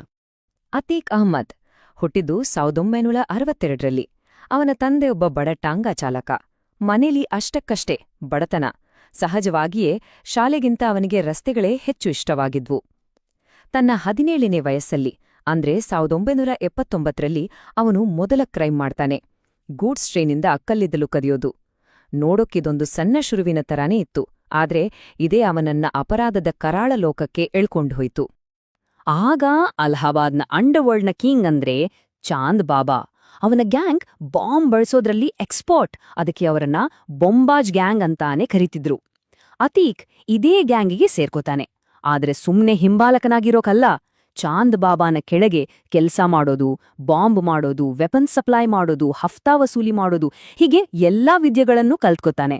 ಒಂದ್ ಕಡೆ ಕಲಿತಾ ಇದ್ದ, ಇನ್ನೊಂದ್ ಕಡೆ ತನಗಾಗಿ ಒಂದು ದಾರಿ ಮಾಡ್ಕೋತಿದ್ದ. ಆದ್ರೆ ಅತೀಕ್ನ ಆಸೆಗಳು ದೊಡ್ದಿದ್ವು. ಒಂದೇ ಜಾಗದಲ್ಲಿ ಇಬ್ರು ಡಾನ್ಗಳು ಇರೋಕಾಗಲ್ಲ ಅನ್ನೋದು ಅವನಿಗೆ ಚೆನ್ನಾಗ್ ಗೊತ್ತಿತ್ತು. ಸೊ 1989ನಲ್ಲಿ ತನ್ನ ಗುರುವಂಟಾನಿದ್ದ ಚಾಂದ್ ಬಾಬಾನನ್ನೇ ಮುಗಿಸ್ಬಿಡ್ತಾನೆ. ಅಷ್ಟೇ ಅಲ್ಲ, ಅವನ ಇಡೀ ಗ್ಯಾಂಗ್ನನ್ನೇ ಖಾಲಿ ಮಾಡಿ ಅಲಹಾಬಾದ್ನ ಅಪರಾಧ ಜಗತ್ತಿನ ಒಬ್ನೇ ಒಬ್ಬ ಕಿಂಗ್ ಆಗಿ ನಿಂತ್ಕೋತಾನೆ. ಅಪರಾಧ ಜಗತ್ತನ್ನ ತನ್ನ ಕಂಟ್ರೋಲ್ಗೆ ತಗೊಂಡ್ಮೇಲೆ ಅತೀಕ್ಗೆ ಇನ್ನೊಂದು ಪವರ್ ಬೇಕಿತ್ತು. ಅದು ಪಾಲಿಟಿಕ್ಸ್, ರಾಜಕೀಯದ ರಕ್ಷಣೆ. ಇಲ್ಲಿಂದ ಅವನ ಜೀವನದ ಇನ್ನೊಂದು ಡೇಂಜರಸ್ ಚಾಪ್ಟರ್ ಶುರುವಾಗುತ್ತೆ.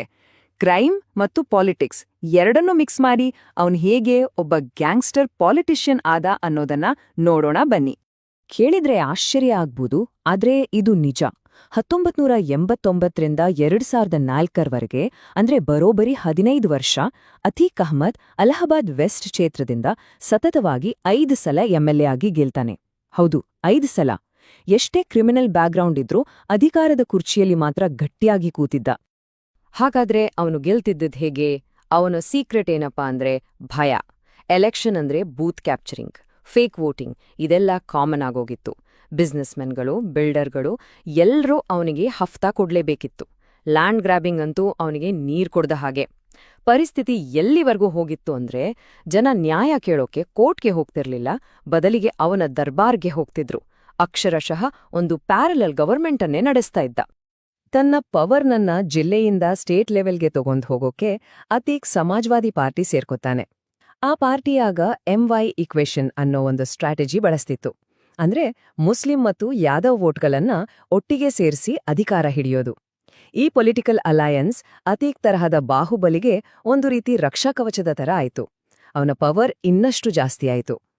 2004ರಲ್ಲಿ ಅತೀಕ್ ಪಾಲಿಟಿಕ್ಸ್ನಲ್ಲಿ ಇನ್ನೊಂದು ಸ್ಟೆಪ್ ಮೇಲೆ ಹೋಗಿ MP ಆಗ್ತಾನೆ. ಆಗ ಖಾಲಿಯಾದ MLA ಸೀಟ್ಗೆ ತನ್ನ ತಮ್ಮ ಅಶ್ರಫ್ನನ್ನ ನಿಲ್ಸ್ತಾನೆ. ಆದ್ರೆ ಟ್ವಿಸ್ಟ್ ಅಂದ್ರೆ ಅಶ್ರಫ್ ಸೋತ್ ಹೋಗ್ತಾನೆ. ಗೆದ್ದಿದ್ದು ರಾಜು ಪಾಲ್ ಅನ್ನೋ ಇನ್ನೊಬ್ಬ ವ್ಯಕ್ತಿ. ಈ ಸೋಲು ಅತೀಕ್ನ ಅಹಂಕಾರಕ್ಕೆ ತಾಗಿದ ದೊಡ್ಡ ಪೆಟ್ಟು. ಅದನ್ನ ಅವನಿಂದ ಸಹಿಸೋಕೆ ಆಗ್ಲಿಲ್ಲ.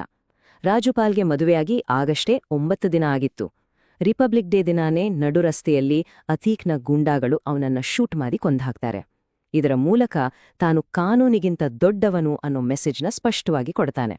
ಆದ್ರೆ ಪವರ್ನ ನಶೆಯಲ್ಲಿ ತೇಲ್ತಾ ಇದ್ದ ಅತೀಕ್ಗೆ ಒಂದು ವಿಷಯ ಗೊತ್ತಿರ್ಲಿಲ್ಲ. ಕಾಲಚಕ್ರ ತಿರ್ಗೋಕೆ ಶುರುವಾಗಿತ್ತು. ಯಾಕಂದ್ರೆ ಯಾವ ಸಾಮ್ರಾಜ್ಯನೂ ಶಾಶ್ವತ ಅಲ್ವಾ. ಈಗ ಅವನ ಈ ದೊಡ್ಡ ಸಾಮ್ರಾಜ್ಯ ಹೇಗೆ ಕುಸಿಯೋಕೆ ಶುರುವಾಯ್ತು ಅಂತ ನೋಡೋಣ. ಅವನ ಡೌನ್ಫಾಲ್ ಶುರುವಾಗಿದ್ದು 2007ರಲ್ಲಿ. ಮಾಯಾವತಿ ಸಿಎಂ ಆದಾಗ ಅವನ ಪೊಲಿಟಿಕಲ್ ಪ್ರೊಟೆಕ್ಷನ್ ಸ್ವಲ್ಪ ಕಮ್ಮಿಯಾಯಿತು. ಆದರೆ ಅಸಲಿ ಹೊಡೆತ ಬಿದ್ದಿದ್ದು 2017ರಲ್ಲಿ ಯೋಗಿ ಆದಿತ್ಯನಾಥ್ ಅಧಿಕಾರಕ್ಕೆ ಬಂದಾಗ. ಅವರು ಮಾಫಿಯಾ ರಾಜ್ ಮುಗಿಸ್ತೀನಿ ಅಂತಾನೇ ಬಂದಿದ್ರು. ಇದ್ರ ಮಧ್ಯ 2019ರಲ್ಲಿ ಸುಪ್ರೀಂ ಕೋರ್ಟ್ ಒಂದು ದೊಡ್ಡ ಆರ್ಡರ್ ಮಾಡ್ತು. ಅತೀಕ್ನನ್ನ UP ಜೈಲಿನಿಂದ ಶಿಫ್ಟ್ ಮಾಡಿ ಗುಜರಾತ್ನ ಸಬರಮತಿ ಜೈಲಿಗೆ ಹಾಕಬೇಕು ಅಂತ. ಈ ಒಂದು ಮೂವ್ ಅವನ ಇಡೀ ಸಾಮ್ರಾಜ್ಯದ ಬುಡವನ್ನೇ ಅಲ್ಲಾಡ್ಸ್ಬಿಡ್ತು. ಅವನ ಪೊಲಿಟಿಕಲ್ ಪವರ್ ಕಡಿಮೆ ಆಗ್ತಿರ್ಬೋದು, ಆದ್ರೆ ಅವನ ಹೆಸರು ಕೇಳಿದ್ರೆ ಬರೋ ಭಯ ಅದು ಇನ್ನೂ ಕಡಿಮೆ ಆಗಿರ್ಲಿಲ್ಲ. ಇದಕ್ಕೊಂದು ಬೆಸ್ಟ್ ಎಕ್ಸಾಂಪಲ್ ಇದೆ. ಅವನ ಬೇಲ್ ಅರ್ಜಿ ವಿಚಾರಣೆ ಮಾಡಕ್ಕೆ ಹೈಕೋರ್ಟ್ನ ಎಷ್ಟು ಜಡ್ಜ್ಗಳು ನಮ್ ಕೈಲಿ ಆಗಲ್ಲ ಅಂದ್ರು ಗೊತ್ತಾ? ಒಬ್ರಲ್ಲ, ಇಬ್ರಲ್ಲ, ಬರೋಬ್ಬರಿ 10 ಜನ ಜಡ್ಜ್ಗಳು. ತಮ್ಮ ಪ್ರಾಣಕ್ಕೆ ಅಪಾಯ ಇದೆ ಅಂತಾನೆ ಅವರು ಈ ಕೇಸ್ನಿಂದ ಹಿಂದೆ ಸರಿದ್ರು. ಹಾಗಾದ್ರೆ ಅವನು ಸಾಕ್ಷಿಗಳನ್ನ ಹೇಗೆ ಕಂಟ್ರೋಲ್ ಮಾಡ್ತಿದ್ದ? ಇಲ್ಲೊಂದು ಉದಾಹರಣೆ ಇದೆ. ರಾಜು ಪಾಲ್ ಮರ್ಡರ್ ಕೇಸ್ನ ಮುಖ್ಯ ಸಾಕ್ಷಿ ಉಮೇಶ್ ಪಾಲ್. ಅವನನ್ನ ಕಿಡ್ನ್ಯಾಪ್ ಮಾಡಿ ಹೀಗೆ ವಾರ್ನಿಂಗ್ ಕೊಟ್ಟಿದ್ರು. ನೋಡು, ಇದನ್ನ ತಲೆಲಿ ಇಟ್ಕೋ. ಕೋರ್ಟ್ನಲ್ಲಿ ನಾನ್ ಹೇಳ್ದ ಹಾಗೇನೆ ಹೇಳ್ಬೇಕು, ಇಲ್ಲ ಅಂದ್ರೆ ನಿನ್ನನ್ನ ತುಂಡು ತುಂಡಾಗಿ ಕತ್ತರಿಸಿ ನಾಯಿಗಳಿಗೆ ಹಾಕ್ತೀನಿ. ಇಂತಹ ಭಯಾನಕ ಬೆದರಿಕೆಗಳಿಂದಲೇ ಅವನು ದಶಕಗಳ ಕಾಲ ಕಾನೂನಿನ ಕೈಗೆ ಸಿಗದ ಹಾಗೆ ನೋಡ್ಕೊಂಡಿದ್ದ. ಅವನ ಕ್ರೈಮ್ ಎಂಪೈರ್ ಎಷ್ಟು ಬೊಡ್ದಿತ್ತು ಅನ್ನೋದಕ್ಕೆ ಈ ನಂಬರ್ಸ್ ನೋಡಿ. ಅವನ ಮೇಲೆ ಇದ್ದಿದ್ದು 200ಕ್ಕೂ ಹೆಚ್ಚು ಕ್ರಿಮಿನಲ್ ಕೇಸ್ಗಳು. ಅವನ ಇಡೀ ಸಾಮ್ರಾಜ್ಯದ ವ್ಯಾಲ್ಯೂ ಸುಮಾರು 11,000 ಕೋಟಿ ರೂಪಾಯಿ. ಗವರ್ಮೆಂಟ್ ಆಕ್ಷನ್ ತಗೊಂಡ ಮೇಲೆ ಇದರಲ್ಲಿ ಸುಮಾರು 3,000 ಕೋಟಿ ರೂಪಾಯಿಗಿಂತ ಹೆಚ್ಚು ಆಸ್ತಿಯನ್ನ ಸೀಸ್ ಮಾಡಲಾಗಿದೆ ಅಥವಾ ಬುಲ್ಡೋಸ್ ಮಾಡಲಾಗಿದೆ. ಅಂದ್ರೆ ಇದು ಕೇವಲ ಒಬ್ಬ ವ್ಯಕ್ತಿಯ ಕಥೆಯಲ್ಲ, ಇದೊಂದು ದೊಡ್ಡ ಆರ್ಗನೈಸೇಷನ್ ಆಗಿತ್ತು. ಆದ್ರೆ ಅವನ ಪತನದ ಶವಪೆಟ್ಟಿಗೆಗೆ ಕೊನೆಯ ಮೊಳೆ ಹೊಡೆದಿದ್ದು ಫೆಬ್ರವರಿ 24, 2023ರಂದು. ಅವತ್ತು ಜೈಲಲ್ಲಿದ್ದ ಅತೀಕ್ನ ಆರ್ಡರ್ ಮೇರೆಗೆ ಅವನ ಮಗ ಅಸಾದ್ ಅದೇ ಉಮೇಶ್ ಪಾಲ್ನನ್ನ ಹಾಡಹಗಲೇ ಸಿಸಿಟಿವಿ ಕ್ಯಾಮೆರಾಗಳ ಮುಂದೆನೆ ಶೂಟ್ ಮಾಡಿ ಕೊಲ್ತಾನೆ. ಈ ಒಂದೇ ಒಂದು ತಪ್ಪು ಅವರ ಇಡೀ ಕುಟುಂಬ ಮತ್ತು ಸಾಮ್ರಾಜ್ಯದ ಸರ್ವನಾಶಕ್ಕೆ ಕಾರಣವಾಯಿತು. ಈ ಘಟನೆ ಆದ್ಮೇಲೆ ಸರ್ಕಾರ ಮಾಫಿಯಾಗಳನ್ನ ಮಣ್ಣಲ್ಲಿ ಮಣ್ಣು ಮಾಡ್ತೀವಿ ಅಂತ ಓಪನ್ ಸ್ಟೇಟ್ಮೆಂಟ್ ಕೊಡ್ತು. ಅದರ ರಿಸಲ್ಟ್ ಕೂಡ ಫಾಸ್ಟ್ ಆಗಿ ಬಂತು. ಕೆಲವೇ ದಿನಗಳಲ್ಲಿ ಪೊಲೀಸ್ ಎನ್ಕೌಂಟರ್ಗಳಲ್ಲಿ ಅತೀಕ್ನ ಮಗ ಅಸಾದ್ ಮತ್ತು ಅವನ ಹತ್ತಿರದ ಸಹಚರರನ್ನ ಮುಗಿಸಲಾಯಿತು. ಅವನ ಸಾಮ್ರಾಜ್ಯದ ಒಂದೊಂದೇ ಪಿಲ್ಲರ್ಗಳು ಬೀಳೋಕೆ ಶುರುವಾದ್ವು. ಇದೆಲ್ಲವೂ ನಮ್ಮನ್ನ ಮತ್ತೆ ನಾವು ಶುರು ಮಾಡಿದ ಜಾಗಕ್ಕೆ ಕರ್ಕೊಬರುತ್ತೆ. ಅಂದ್ರೆ ಅವನ ಹತ್ಯೆಯಾದ ಆ ಕ್ಷಣಕ್ಕೆ. ಅವನ ಸಾಮ್ರಾಜ್ಯತೋ ಹೋಯ್ತು, ಆದ್ರೆ ಅವನ ಸಾವು ಉತ್ತರಗಳಿಗಿಂತ ಜಾಸ್ತಿ ಪ್ರಶ್ನೆಗಳನ್ನೇ ಬಿಟ್ಟೋಗಿದೆ. ಇದು ನ್ಯಾಯನಾ ಅಥವಾ ಒಂದು ಪಕ್ಕಾ ಪ್ಲ್ಯಾಂಡ್ ಕಾನ್ಸ್ಪಿರಸಿನಾ? ಪೊಲೀಸರ ಹತ್ರ ಆ ಶೂಟರ್ಸ್ ಹೇಳಿದ್ದು ಒಂದೇ ಮಾತು, ನಮ್ಗೆ ಕ್ರೈಮ್ ವರ್ಲ್ಡ್ನಲ್ಲಿ ದೊಡ್ಡ ಹೆಸರು ಮಾಡ್ಬೇಕಿತ್ತು, ಅದಕ್ಕೆ ಕೊಂದ್ವಿ ಅಂತ. ಕಥೆ ಇಷ್ಟೇ ಸಿಂಪಲ್ ಆಗಿದ್ಯಾ? ಅಥವಾ ಈ ಚಿಕ್ಕಪುಟ್ಟ ಕ್ರಿಮಿನಲ್ಸ್ಗಳ ಹಿಂದೆ ಬೇರೆ ಯಾವ್ದಾದ್ರೂ ದೊಡ್ಡ ತಲೆ ಇದೆಯಾ? ಸಾಕ್ಷ್ಯಗಳು ಏನನ್ನ ಹೇಳ್ತಿವೆ? ಈ ಕಥೆಯಲ್ಲಿ ತುಂಬಾ ಮಿಸ್ಸಿಂಗ್ ಲಿಂಕ್ಗಳಿವೆ. ಯೋಚನೆ ಮಾಡಿ ನೋಡಿ, ಬೇರೆ ಬೇರೆ ಊರುಗಳು, ಒಬ್ಬರಿಗೊಬ್ಬರು ಪರಿಚಯನೇ ಇಲ್ದ 3 ಜನ ಕ್ರಿಮಿನಲ್ಗಳು ಒಟ್ಟಿಗೆ ಸೇರಿ ಇಷ್ಟೊಂದು ಪರ್ಫೆಕ್ಟ್ ಆಗಿ ಅಟ್ಯಾಕ್ ಮಾಡೋಕೆ ಹೇಗೆ ಸಾಧ್ಯ? ಅವರಿಗೆ ಲಕ್ಷಾಂತರ ರೂಪಾಯಿ ಬೆಲೆ ಬಾಳೋ ಇಂಪೋರ್ಟೆಡ್ ಪಿಸ್ಟೂಲ್ಗಳು ಎಲ್ಲಿಂದ ಬಂದು? ಮತ್ತು ಎಲ್ಲಕ್ಕಿಂತ ಇಂಪಾರ್ಟೆಂಟ್ ಆಗಿ, ಕೊಲೆ ಮಾಡಿದ ಮೇಲೆ ಎಸ್ಕೇಪ್ ಆಗೋಕೆ ಟ್ರೈ ಮಾಡ್ದೆ ತಕ್ಷಣ ಯಾಕೆ ಸರೆಂಡರ್ ಆಡ್ರು? ಇದೆಲ್ಲ ನೋಡಿದ್ರೆ ಇದ್ರ ಹಿಂದೆ ಒಂದು ದೊಡ್ಡ ಸ್ಕೆಚ್ ಇದೆ ಅಂತ ಅನ್ಸಲ್ವಾ? ಕಥೆಯಲ್ಲಿ ಇನ್ನೊಂದು ಸೀರಿಯಸ್ ಟ್ವಿಸ್ಟ್ ಇದೆ. ವಿಚಾರಣೆ ಟೈಮಲ್ಲಿ ಅತೀಕ್ ತಾನೇ ಒಪ್ಕೊಂಡಿದ್ನಂತೆ ತನಗೆ ಪಾಕಿಸ್ತಾನದ ISI ಮತ್ತು ಲಷ್ಕರ್-ಎ-ತೊಯ್ಬಾ ತರಹದ ಟೆರರಿಸ್ಟ್ ಆರ್ಗನೈಸೇಷನ್ಸ್ಗಳ ಜೊತೆ ಕಾಂಟ್ಯಾಕ್ಟ್ ಇತ್ತು ಅಂತ. ಅಷ್ಟೇ ಅಲ್ಲ, ಡ್ರೋನ್ಗಳನ್ನ ಯೂಸ್ ಮಾಡಿ ಪಾಕಿಸ್ತಾನದಿಂದ ಇಂಡಿಯಾಗೆ ವೆಪನ್ಸ್ ತರಿಸ್ತಿದ್ದೆ ಅಂತಾನೂ ಹೇಳಿದ್ದ. ಒಂದು ವೇಳೆ ಇದೆಲ್ಲ ನಿಜಾನೇ ಆಗಿದ್ರೆ ಅವನಿಗೆ ಶತ್ರುಗಳು ಕೇವಲ ಲೋಕಲ್ ಗ್ಯಾಂಗ್ಸ್ಗಳು ಅಥವಾ ಪೊಲಿಟಿಷಿಯನ್ಸ್ ಆಗಿರ್ಲಿಲ್ಲ, ಅದಕ್ಕಿಂತ ತುಂಬಾನೇ ದೊಡ್ಡವರಾಗಿದ್ರು ಅಂತ ಅರ್ಥ. ಹಾಗಾದ್ರೆ ಕೊನೆಗೆ ನಾವು ಏನು ತೀರ್ಮಾನಕ್ಕೆ ಬರ್ಬೋದು? ಅತೀಕ್ ಅಹ್ಮದ್ನ ಹತ್ಯೆ ಆ 3 ಕ್ರಿಮಿನಲ್ಗಳ ದೊಡ್ಡ ಹೆಸರು ಮಾಡೋ ಆಸೆಯಷ್ಟೇನಾ? ಅಥವಾ ಇದರ ಹಿಂದೆ ಬೇರೆನೇ ಒಂದು ವ್ಯವಸ್ಥಿತ ಪ್ಲಾನ್ ಇತ್ತಾ? ಇಲ್ಲ ದಶಕಗಳ ಕಾಲ ಕಾನೂನಿನಿಂದ ತಪ್ಪಿಸ್ಕೊಂಡಿದ್ದ ಒಬ್ಬ ಕ್ರಿಮಿನಲ್ಗೆ ರಸ್ತೆಯಲ್ಲೇ ಸಿಕ್ಕ ಒಂದ್ ರೀತಿ ಸ್ಟ್ರೀಟ್ ಜಸ್ಟಿಸ್ಸಾ? ಈ ಪ್ರಶ್ನೆಗಳಿಗೆ ಉತ್ತರ ಬಹುಶಃ ಯಾವತ್ತೂ ಸಿಗದೇ ಇರ್ಬೋದು. ಆದ್ರೆ ಈ ಘಟನೆ ನಮ್ಮ ನ್ಯಾಯ ವ್ಯವಸ್ಥೆ ಮತ್ತು ನಮ್ಮ ಸಮಾಜದ ಬಗ್ಗೆ ಹಲವು ಗಂಭೀರವಾದ ಚರ್ಚೆಗಳನ್ನಂತೂ ಹುಟ್ಟುಹಾಕಿದೆ.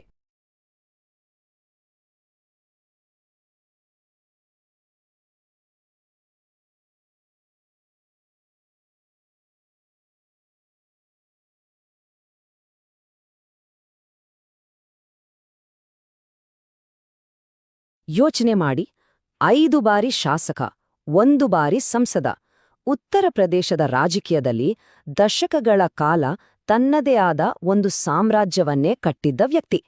ಅಂತಹ ವ್ಯಕ್ತಿಯನ್ನ 100 ಕ್ಯಾಮೆರಾಗಳ ಮುಂದೆ ಇಡೀ ದೇಶ ಲೈವ್ ಆಗಿ ನೋಡ್ತಾ ಇರುವಾಗ ಹತ್ಯೆ ಮಾಡೋಕೆ ಹೇಗೆ ಸಾಧ್ಯ?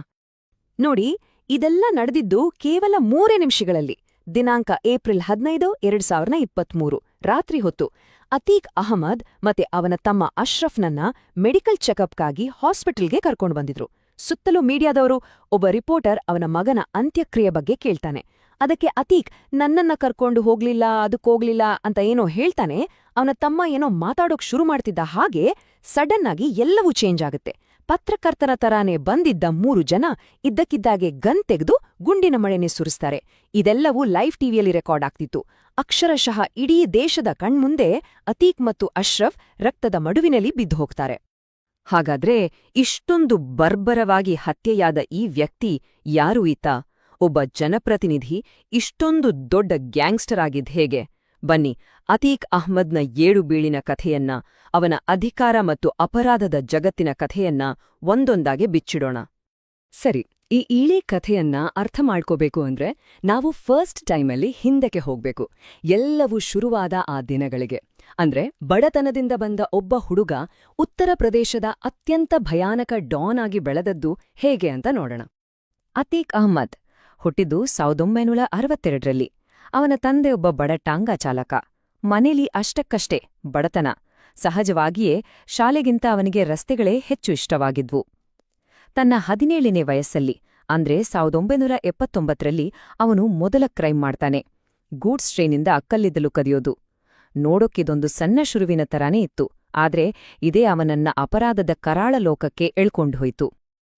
ಆಗ ಅಲಹಾಬಾದ್ನ ಅಂಡರ್ವರ್ಲ್ಡ್ನ ಕಿಂಗ್ ಅಂದ್ರೆ ಚಾಂದ್ ಬಾಬಾ. ಅವನ ಗ್ಯಾಂಗ್ ಬಾಂಬ್ ಬಳಸೋದ್ರಲ್ಲಿ ಎಕ್ಸ್ಪರ್ಟ್. ಅದಕ್ಕೆ ಅವರನ್ನ ಬೊಂಬಾಜ್ ಗ್ಯಾಂಗ್ ಅಂತಾನೆ ಕರೀತಿದ್ರು. ಅತೀಕ್ ಇದೇ ಗ್ಯಾಂಗಿಗೆ ಸೇರ್ಕೋತಾನೆ. ಆದ್ರೆ ಸುಮ್ನೆ ಹಿಂಬಾಲಕನಾಗಿರೋಕಲ್ಲ, ಚಾಂದ್ ಬಾಬಾನ ಕೆಳಗೆ ಕೆಲ್ಸ ಮಾಡೋದು, ಬಾಂಬ್ ಮಾಡೋದು, ವೆಪನ್ ಸಪ್ಲೈ ಮಾಡೋದು, ಹಫ್ತಾ ವಸೂಲಿ ಮಾಡೋದು, ಹೀಗೆ ಎಲ್ಲಾ ವಿದ್ಯೆಗಳನ್ನೂ ಕಲ್ತ್ಕೋತಾನೆ. ಒಂದ್ ಕಡೆ ಕಲಿತಾ ಇದ್ದ, ಇನ್ನೊಂದ್ ಕಡೆ ತನಗಾಗಿ ಒಂದು ದಾರಿ ಮಾಡ್ಕೋತಿದ್ದ. ಆದ್ರೆ ಅತೀಕ್ನ ಆಸೆಗಳು ದೊಡ್ದಿದ್ವು. ಒಂದೇ ಜಾಗದಲ್ಲಿ ಇಬ್ರು ಡಾನ್ಗಳು ಇರೋಕಾಗಲ್ಲ ಅನ್ನೋದು ಅವನಿಗೆ ಚೆನ್ನಾಗ್ ಗೊತ್ತಿತ್ತು. ಸೊ 1989ನಲ್ಲಿ ತನ್ನ ಗುರುವಂಟಾನಿದ್ದ ಚಾಂದ್ ಬಾಬಾನನ್ನೇ ಮುಗಿಸ್ಬಿಡ್ತಾನೆ. ಅಷ್ಟೇ ಅಲ್ಲ, ಅವನ ಇಡೀ ಗ್ಯಾಂಗ್ನನ್ನೇ ಖಾಲಿ ಮಾಡಿ ಅಲಹಾಬಾದ್ನ ಅಪರಾಧ ಜಗತ್ತಿನ ಒಬ್ಬ ಕಿಂಗ್ ಆಗಿ ನಿಂತ್ಕೋತಾನೆ. ಅಪರಾಧ ಜಗತ್ತನ್ನ ತನ್ನ ಕಂಟ್ರೋಲ್ಗೆ ತಗೊಂಡ್ಮೇಲೆ ಅತೀಕ್ಗೆ ಇನ್ನೊಂದು ಪವರ್ ಬೇಕಿತ್ತು. ಅದು ಪಾಲಿಟಿಕ್ಸ್, ರಾಜಕೀಯದ ರಕ್ಷಣೆ. ಇಲ್ಲಿಂದ ಅವನ ಜೀವನದ ಇನ್ನೊಂದು ಡೇಂಜರಸ್ ಚಾಪ್ಟರ್ ಶುರುವಾಗುತ್ತೆ. ಕ್ರೈಮ್ ಮತ್ತು ಪಾಲಿಟಿಕ್ಸ್ ಎರಡನ್ನೂ ಮಿಕ್ಸ್ ಮಾಡಿ ಅವನು ಹೇಗೆ ಒಬ್ಬ ಗ್ಯಾಂಗ್ಸ್ಟರ್ ಪಾಲಿಟಿಷಿಯನ್ ಆದ ಅನ್ನೋದನ್ನ ನೋಡೋಣ ಬನ್ನಿ. ಕೇಳಿದ್ರೆ ಆಶ್ಚರ್ಯ ಆಗ್ಬೋದು, ಆದ್ರೆ ಇದು ನಿಜ. 1989ರಿಂದ 2004ರವರೆಗೆ ಅಂದ್ರೆ ಬರೋಬ್ಬರಿ 15 ವರ್ಷ ಅತೀಕ್ ಅಹ್ಮದ್ ಅಲಹಾಬಾದ್ ವೆಸ್ಟ್ ಕ್ಷೇತ್ರದಿಂದ ಸತತವಾಗಿ 5 ಸಲ ಎಂಎಲ್ಎ ಆಗಿ ಗೆಲ್ತಾನೆ. ಹೌದು, 5 ಸಲ. ಎಷ್ಟೇ ಕ್ರಿಮಿನಲ್ ಬ್ಯಾಕ್ಗ್ರೌಂಡ್ ಇದ್ರೂ ಅಧಿಕಾರದ ಕುರ್ಚಿಯಲ್ಲಿ ಮಾತ್ರ ಗಟ್ಟಿಯಾಗಿ ಕೂತಿದ್ದ. ಹಾಗಾದ್ರೆ ಅವನು ಗೆಲ್ತಿದ್ದದ್ ಹೇಗೆ? ಅವನ ಸೀಕ್ರೆಟ್ ಏನಪ್ಪಾ ಅಂದ್ರೆ ಭಯ.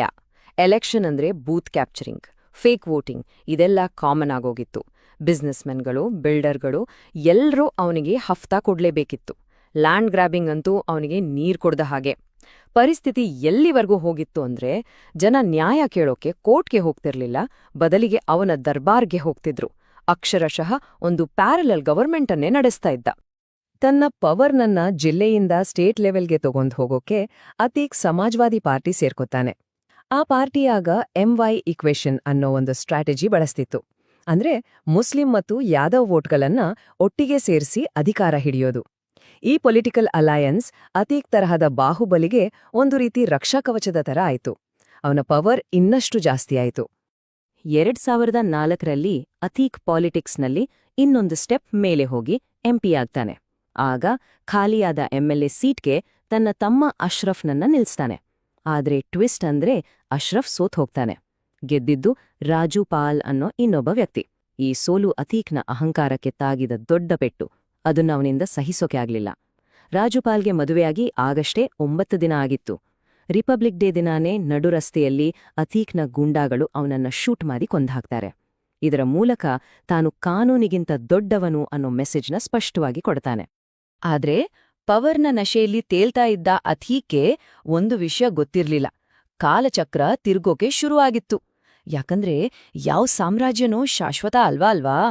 ಈಗ ಅವನ ಈ ದೊಡ್ಡ ಸಾಮ್ರಾಜ್ಯ ಹೇಗೆ ಕುಸಿಯೋಕೆ ಶುರುವಾಯ್ತು ಅಂತ ನೋಡೋಣ. ಅವನ ಡೌನ್ಫಾಲ್ ಶುರುವಾಗಿದ್ದು 2007ರಲ್ಲಿ. ಮಾಯಾವತಿ ಸಿಎಂ ಆದಾಗ ಅವನ ಪೊಲಿಟಿಕಲ್ ಪ್ರೊಟೆಕ್ಷನ್ ಸ್ವಲ್ಪ ಕಮ್ಮಿಯಾಯಿತು. ಆದರೆ ಅಸಲಿ ಹೊಡೆತ ಬಿದ್ದಿದ್ದು 2017ರಲ್ಲಿ ಯೋಗಿ ಆದಿತ್ಯನಾಥ್ ಅಧಿಕಾರಕ್ಕೆ ಬಂದಾಗ. ಅವರು ಮಾಫಿಯಾ ರಾಜ್ ಮುಗಿಸ್ತೀನಿ ಅಂತಾನೇ ಬಂದಿದ್ರು. ಇದ್ರ ಮಧ್ಯ 2019ರಲ್ಲಿ ಸುಪ್ರೀಂ ಕೋರ್ಟ್ ಒಂದು ದೊಡ್ಡ ಆರ್ಡರ್ ಮಾಡ್ತು. ಅತೀಕ್ನನ್ನ UP ಜೈಲಿನಿಂದ ಶಿಫ್ಟ್ ಮಾಡಿ ಗುಜರಾತ್ನ ಸಬರಮತಿ ಜೈಲಿಗೆ ಹಾಕಬೇಕು ಅಂತ. ಈ ಒಂದು ಮೂವ್ ಅವನ ಇಡೀ ಸಾಮ್ರಾಜ್ಯದ ಬುಡವನ್ನೇ ಅಲ್ಲಾಡ್ಸ್ಬಿಡ್ತು. ಅವನ ಪೊಲಿಟಿಕಲ್ ಪವರ್ ಕಡಿಮೆ ಆಗ್ತಿರ್ಬೋದು, ಆದ್ರೆ ಅವನ ಹೆಸರು ಕೇಳಿದ್ರೆ ಬರೋ ಭಯ ಅದು ಇನ್ನೂ ಕಡಿಮೆ ಆಗಿರ್ಲಿಲ್ಲ. ಇದಕ್ಕೊಂದು ಬೆಸ್ಟ್ ಎಕ್ಸಾಂಪಲ್ ಇದೆ. ಅವನ ಬೇಲ್ ಅರ್ಜಿ ವಿಚಾರಣೆ ಮಾಡಕ್ಕೆ ಹೈಕೋರ್ಟ್ನ ಎಷ್ಟು ಜಡ್ಜ್ಗಳು ನಮ್ ಕೈಲಿ ಆಗಲ್ಲ ಅಂದ್ರೂ ಗೊತ್ತಾ? ಒಬ್ರಲ್ಲ, ಇಬ್ರಲ್ಲ, ಬರೋಬ್ಬರಿ 10 ಜನ ಜಡ್ಜ್ಗಳು. ತಮ್ಮ ಪ್ರಾಣಕ್ಕೆ ಅಪಾಯ ಇದೆ ಅಂತಾನೆ ಅವರು ಈ ಕೇಸ್ನಿಂದ ಹಿಂದೆ ಸರಿದ್ರು. ಹಾಗಾದ್ರೆ ಅವನು ಸಾಕ್ಷಿಗಳನ್ನ ಹೇಗೆ ಕಂಟ್ರೋಲ್ ಮಾಡ್ತಿದ್ದ? ಇಲ್ಲೊಂದು ಉದಾಹರಣೆ ಇದೆ. ರಾಜು ಪಾಲ್ ಮರ್ಡರ್ ಕೇಸ್ನ ಮುಖ್ಯ ಸಾಕ್ಷಿ ಉಮೇಶ್ ಪಾಲ್ ಅವನನ್ನ ಕಿಡ್ನ್ಯಾಪ್ ಮಾಡಿ ಹೀಗೆ ವಾರ್ನಿಂಗ್ ಕೊಟ್ಟಿದ್ರು. ನೋಡು, ಇದನ್ನ ತಲೆಲಿ ಇಟ್ಕೋ. ಕೋರ್ಟ್ನಲ್ಲಿ ನಾನ್ ಹೇಳ್ದ ಹಾಗೇನೆ ಹೇಳ್ಬೇಕು, ಇಲ್ಲ ಅಂದ್ರೆ ನಿನ್ನನ್ನ ತುಂಡು ತುಂಡಾಗಿ ಕತ್ತರಿಸಿ ನಾಯಿಗಳಿಗೆ ಹಾಕ್ತೀನಿ. ಇಂತಹ ಭಯಾನಕ ಬೆದರಿಕೆಗಳಿಂದಲೇ ಅವನು ದಶಕಗಳ ಕಾಲ ಕಾನೂನಿನ ಕೈಗೆ ಸಿಗದ ಹಾಗೆ ನೋಡ್ಕೊಂಡಿದ್ದ. ಅವನ ಕ್ರೈಮ್ ಎಂಪೈರ್ ಎಷ್ಟು ಬೊಡ್ದಿತ್ತು ಅನ್ನೋದಕ್ಕೆ ಈ ನಂಬರ್ಸ್ ನೋಡಿ. ಅವನ ಮೇಲೆ ಇದ್ದಿದ್ದು 200ಕ್ಕೂ ಹೆಚ್ಚು ಕ್ರಿಮಿನಲ್ ಕೇಸ್ಗಳು. ಅವನ ಇಡೀ ಸಾಮ್ರಾಜ್ಯದ ವ್ಯಾಲ್ಯೂ ಸುಮಾರು 11,000 ಕೋಟಿ ರೂಪಾಯಿ. ಗವರ್ಮೆಂಟ್ ಆಕ್ಷನ್ ತಗೊಂಡ ಮೇಲೆ ಇದರಲ್ಲಿ ಸುಮಾರು 3,000 ಕೋಟಿ ರೂಪಾಯಿಗಿಂತ ಹೆಚ್ಚು ಆಸ್ತಿಯನ್ನ ಸೀಸ್ ಮಾಡಲಾಗಿದೆ ಅಥವಾ ಬುಲ್ಡೋಸ್ ಮಾಡಲಾಗಿದೆ. ಅಂದ್ರೆ ಇದು ಕೇವಲ ಒಬ್ಬ ವ್ಯಕ್ತಿಯ ಕಥೆಯಲ್ಲ, ಇದೊಂದು ದೊಡ್ಡ ಆರ್ಗನೈಸೇಷನ್ ಆಗಿತ್ತು. ಆದ್ರೆ ಅವನ ಪತನದ ಶವಪೆಟ್ಟಿಗೆಗೆ ಕೊನೆಯ ಮೊಳೆ ಹೊಡೆದಿದ್ದು ಫೆಬ್ರವರಿ 24, 2023ರಂದು. ಅವತ್ತು ಜೈಲಲ್ಲಿದ್ದ ಅತೀಕ್ನ ಆರ್ಡರ್ ಮೇರೆಗೆ ಅವನ ಮಗ ಅಸಾದ್ ಅದೇ ಉಮೇಶ್ ಪಾಲ್ನನ್ನ ಹಾಡಹಗಲೇ ಸಿಸಿಟಿವಿ ಕ್ಯಾಮೆರಾಗಳ ಮುಂದೆನೆ ಶೂಟ್ ಮಾಡಿ ಕೊಲ್ತಾನೆ. ಈ ಒಂದೇ ಒಂದು ತಪ್ಪು ಅವರ ಇಡೀ ಕುಟುಂಬ ಮತ್ತು ಸಾಮ್ರಾಜ್ಯದ ಸರ್ವನಾಶಕ್ಕೆ ಕಾರಣವಾಯಿತು. ಈ ಘಟನೆ ಆದ್ಮೇಲೆ ಸರ್ಕಾರ ಮಾಫಿಯಾಗಳನ್ನ ಮಣ್ಣಲ್ಲಿ ಮಣ್ಣು ಮಾಡ್ತೀವಿ ಅಂತ ಓಪನ್ ಸ್ಟೇಟ್ಮೆಂಟ್ ಕೊಡ್ತು. ಅದರ ರಿಸಲ್ಟ್ ಕೂಡ ಫಾಸ್ಟ್ ಆಗಿ ಬಂತು. ಕೆಲವೇ ದಿನಗಳಲ್ಲಿ ಪೊಲೀಸ್ ಎನ್ಕೌಂಟರ್ಗಳಲ್ಲಿ ಅತೀಕ್ನ ಮಗ ಅಸಾದ್ ಮತ್ತು ಅವನ ಹತ್ತಿರದ ಸಹಚರರನ್ನ ಮುಗಿಸಲಾಯಿತು. ಅವನ ಸಾಮ್ರಾಜ್ಯದ ಒಂದೊಂದೇ ಪಿಲ್ಲರ್ಗಳು ಬೀಳೋಕೆ ಶುರುವಾದ್ವು. ಇದೆಲ್ಲವೂ ನಮ್ಮನ್ನ ಮತ್ತೆ ನಾವು ಶುರು ಮಾಡಿದ ಜಾಗಕ್ಕೆ ಕರ್ಕೊಬರುತ್ತೆ. ಅಂದ್ರೆ ಅವನ ಹತ್ಯೆಯಾದ ಆ ಕ್ಷಣಕ್ಕೆ. ಅವನ ಸಾಮ್ರಾಜ್ಯತೋ ಹೋಯ್ತು, ಆದ್ರೆ ಅವನ ಸಾವು ಉತ್ತರಗಳಿಗಿಂತ ಜಾಸ್ತಿ ಪ್ರಶ್ನೆಗಳನ್ನೇ ಬಿಟ್ಟೋಗಿದೆ. ಇದು ನ್ಯಾಯನಾ ಅಥವಾ ಒಂದು ಪಕ್ಕಾ ಪ್ಲ್ಯಾಂಡ್ ಕಾನ್ಸ್ಪಿರಸಿನಾ? ಪೊಲೀಸರ ಹತ್ರ ಆ ಶೂಟರ್ಸ್ ಹೇಳಿದ್ದು ಒಂದೇ ಮಾತು, ನಮ್ಗೆ ಕ್ರೈಮ್ ವರ್ಲ್ಡ್ನಲ್ಲಿ ದೊಡ್ಡ ಹೆಸರು ಮಾಡ್ಬೇಕಿತ್ತು, ಅದಕ್ಕೆ ಕೊಂದ್ವಿ ಅಂತ. ಕಥೆ ಇಷ್ಟೇ ಸಿಂಪಲ್ ಆಗಿದ್ಯಾ? ಅಥವಾ ಈ ಚಿಕ್ಕಪುಟ್ಟ ಕ್ರಿಮಿನಲ್ಸ್ಗಳ ಹಿಂದೆ ಬೇರೆ ಯಾವ್ದಾದ್ರೂ ದೊಡ್ಡ ತಲೆ ಇದೆಯಾ? ಸಾಕ್ಷ್ಯಗಳು ಏನನ್ನ ಹೇಳ್ತಿವೆ? ಈ ಕಥೆಯಲ್ಲಿ ತುಂಬಾ ಮಿಸ್ಸಿಂಗ್ ಲಿಂಕ್ಗಳಿವೆ. ಯೋಚನೆ ಮಾಡಿ ನೋಡಿ, ಬೇರೆ ಬೇರೆ ಊರುಗಳು, ಒಬ್ಬರಿಗೊಬ್ಬರು ಪರಿಚಯನೇ ಇಲ್ದ 3 ಜನ ಕ್ರಿಮಿನಲ್ಗಳು ಒಟ್ಟಿಗೆ ಸೇರಿ ಇಷ್ಟೊಂದು ಪರ್ಫೆಕ್ಟ್ ಆಗಿ ಅಟ್ಯಾಕ್ ಮಾಡೋಕೆ ಹೇಗೆ ಸಾಧ್ಯ? ಅವರಿಗೆ ಲಕ್ಷಾಂತರ ರೂಪಾಯಿ ಬೆಲೆ ಬಾಳೋ ಇಂಪೋರ್ಟೆಡ್ ಪಿಸ್ಟೂಲ್ಗಳು ಎಲ್ಲಿಂದ ಬಂದು? ಮತ್ತು ಎಲ್ಲಕ್ಕಿಂತ ಇಂಪಾರ್ಟೆಂಟ್ ಆಗಿ, ಕೊಲೆ ಮಾಡಿದ ಮೇಲೆ ಎಸ್ಕೇಪ್ ಆಗೋಕೆ ಟ್ರೈ ಮಾಡ್ದೆ ತಕ್ಷಣ ಯಾಕೆ ಸರೆಂಡರ್ ಆಡ್ರು? ಇದೆಲ್ಲ ನೋಡಿದ್ರೆ ಇದ್ರ ಹಿಂದೆ ಒಂದು ದೊಡ್ಡ ಸ್ಕೆಚ್ ಇದೆ ಅಂತ ಅನ್ಸಲ್ವಾ? ಕಥೆಯಲ್ಲಿ ಇನ್ನೊಂದು ಸೀರಿಯಸ್ ಟ್ವಿಸ್ಟ್ ಇದೆ. ವಿಚಾರಣೆ ಟೈಮಲ್ಲಿ ಅತೀಕ್ ತಾನೇ ಒಪ್ಕೊಂಡಿದ್ನಂತೆ ತನಗೆ ಪಾಕಿಸ್ತಾನದ ISI ಮತ್ತು ಲಷ್ಕರ್-ಎ-ತೊಯ್ಬಾ ತರಹದ ಟೆರರಿಸ್ಟ್ ಆರ್ಗನೈಸೇಷನ್ಸ್ಗಳ ಜೊತೆ ಕಾಂಟ್ಯಾಕ್ಟ್ ಇತ್ತು ಅಂತ. ಅಷ್ಟೇ ಅಲ್ಲ, ಡ್ರೋನ್ಗಳನ್ನ ಯೂಸ್ ಮಾಡಿ ಪಾಕಿಸ್ತಾನದಿಂದ ಇಂಡಿಯಾಗೆ ವೆಪನ್ಸ್ ತರಿಸ್ತಿದ್ದೆ ಅಂತಾನೂ ಹೇಳಿದ್ದ. ಒಂದು ವೇಳೆ ಇದೆಲ್ಲ ನಿಜಾನೇ ಆಗಿದ್ರೆ ಅವನಿಗೆ ಶತ್ರುಗಳು ಕೇವಲ ಲೋಕಲ್ ಗ್ಯಾಂಗ್ಸ್ಗಳು ಅಥವಾ ಪೊಲಿಟಿಷಿಯನ್ಸ್ ಆಗಿರ್ಲಿಲ್ಲ, ಅದಕ್ಕಿಂತ ತುಂಬಾನೇ ದೊಡ್ಡವರಾಗಿದ್ರು ಅಂತ ಅರ್ಥ. ಹಾಗಾದ್ರೆ ಕೊನೆಗೆ ನಾವು ಏನು ತೀರ್ಮಾನಕ್ಕೆ ಬರ್ಬೋದು? ಅತೀಕ್ ಅಹ್ಮದ್ನ ಹತ್ಯೆ ಆ 3 ಕ್ರಿಮಿನಲ್ಗಳ ದೊಡ್ಡ ಹೆಸರು ಮಾಡೋ ಆಸೆಯಷ್ಟೇನಾ? ಅಥವಾ ಇದರ ಹಿಂದೆ ಬೇರೆನೇ ಒಂದು ವ್ಯವಸ್ಥಿತ ಪ್ಲಾನ್ ಇತ್ತಾ? ಇಲ್ಲ ದಶಕಗಳ ಕಾಲ ಕಾನೂನಿನಿಂದ ತಪ್ಪಿಸ್ಕೊಂಡಿದ್ದ ಒಬ್ಬ ಕ್ರಿಮಿನಲ್ಗೆ ರಸ್ತೆಯಲ್ಲೇ ಸಿಕ್ಕ ಒಂದ್ ರೀತಿ ಸ್ಟ್ರೀಟ್ ಜಸ್ಟಿಸ್ಸಾ? ಈ ಪ್ರಶ್ನೆಗಳಿಗೆ ಉತ್ತರ ಬಹುಶಃ ಯಾವತ್ತೂ ಸಿಗದೇ ಇರ್ಬೋದು. ಆದ್ರೆ ಈ ಘಟನೆ ನಮ್ಮ ನ್ಯಾಯ ವ್ಯವಸ್ಥೆ ಮತ್ತು ನಮ್ಮ ಸಮಾಜದ ಬಗ್ಗೆ ಹಲವು ಗಂಭೀರವಾದ ಚರ್ಚೆಗಳನ್ನಂತೂ ಹುಟ್ಟುಹಾಕಿದೆ.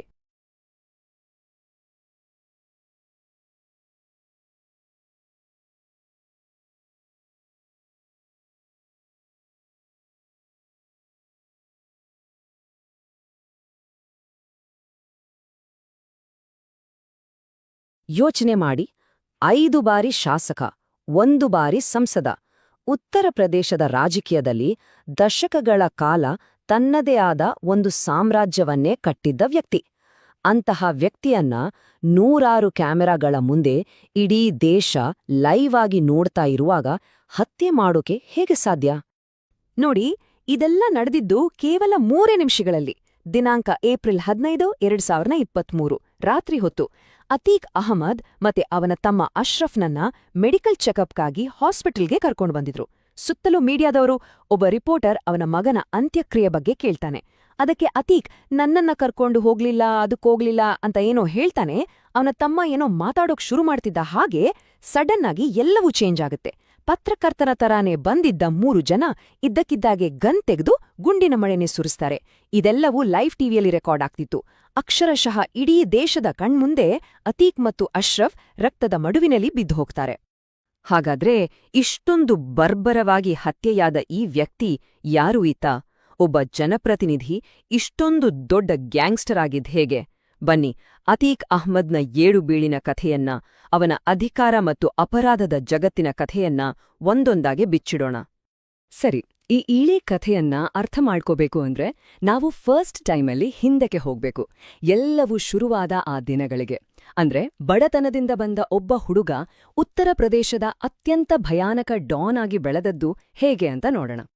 ಅತೀಕ್ ಅಹ್ಮದ್ ಹುಟ್ಟಿದ್ದು 1962ರಲ್ಲಿ. ಅವನ ತಂದೆ ಒಬ್ಬ ಬಡ ಟಾಂಗಾ ಚಾಲಕ. ಮನೇಲಿ ಅಷ್ಟಕ್ಕಷ್ಟೇ ಬಡತನ.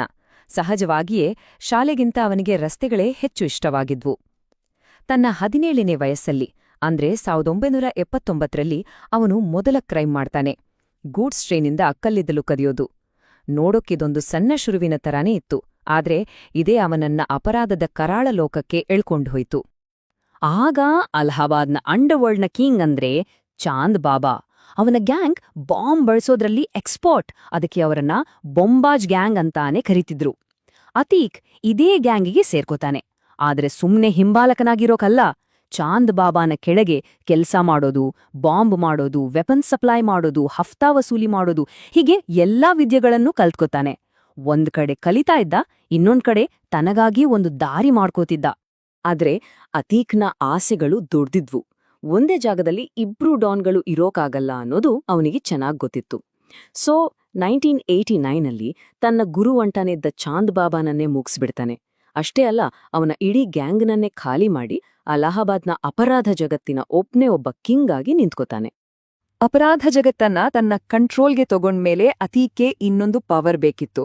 ಅದು ಪಾಲಿಟಿಕ್ಸ್, ರಾಜಕೀಯದ ರಕ್ಷಣೆ. ಇಲ್ಲಿಂದ ಅವನ ಜೀವನದ ಇನ್ನೊಂದು ಡೇಂಜರಸ್ ಚಾಪ್ಟರ್ ಶುರುವಾಗುತ್ತೆ. ಕ್ರೈಮ್ ಮತ್ತು ಪಾಲಿಟಿಕ್ಸ್ ಎರಡನ್ನೂ ಮಿಕ್ಸ್ ಮಾಡಿ ಅವನು ಹೇಗೆ ಒಬ್ಬ ಗ್ಯಾಂಗ್ಸ್ಟರ್ ಪಾಲಿಟಿಷಿಯನ್ ಆದ ಅನ್ನೋದನ್ನ ನೋಡೋಣ ಬನ್ನಿ. ಕೇಳಿದ್ರೆ ಆಶ್ಚರ್ಯ ಆಗ್ಬೋದು, ಆದ್ರೆ ಇದು ನಿಜ. 1989ರಿಂದ 2004ರವರೆಗೆ ಅಂದ್ರೆ ಬರೋಬ್ಬರಿ 15 ವರ್ಷ ಅತೀಕ್ ಅಹ್ಮದ್ ಅಲಹಾಬಾದ್ ವೆಸ್ಟ್ ಕ್ಷೇತ್ರದಿಂದ ಸತತವಾಗಿ 5 ಸಲ ಎಂಎಲ್ಎ ಆಗಿ ಗೆಲ್ತಾನೆ. ಹೌದು, 5 ಸಲ. ಎಷ್ಟೇ ಕ್ರಿಮಿನಲ್ ಬ್ಯಾಕ್ಗ್ರೌಂಡ್ ಇದ್ರೂ ಅಧಿಕಾರದ ಕುರ್ಚಿಯಲ್ಲಿ ಮಾತ್ರ ಗಟ್ಟಿಯಾಗಿ ಕೂತಿದ್ದ. ಹಾಗಾದ್ರೆ ಅವನು ಗೆಲ್ತಿದ್ದದ್ ಹೇಗೆ? ಅವನ ಸೀಕ್ರೆಟ್ ಏನಪ್ಪಾ ಅಂದ್ರೆ ಭಯ. ಎಲೆಕ್ಷನ್ ಅಂದ್ರೆ ಬೂತ್ ಕ್ಯಾಪ್ಚರಿಂಗ್, ಫೇಕ್ ವೋಟಿಂಗ್, ಇದೆಲ್ಲ ಕಾಮನ್ ಆಗೋಗಿತ್ತು. ಬಿಸ್ನೆಸ್ಮೆನ್ಗಳು, ಬಿಲ್ಡರ್ಗಳು ಎಲ್ರೂ ಅವನಿಗೆ ಹಫ್ತಾ ಕೊಡ್ಲೇಬೇಕಿತ್ತು. ಲ್ಯಾಂಡ್ ಗ್ರ್ಯಾಬಿಂಗ್ ಅಂತೂ ಅವನಿಗೆ ನೀರ್ ಕೊಡ್ದ ಹಾಗೆ.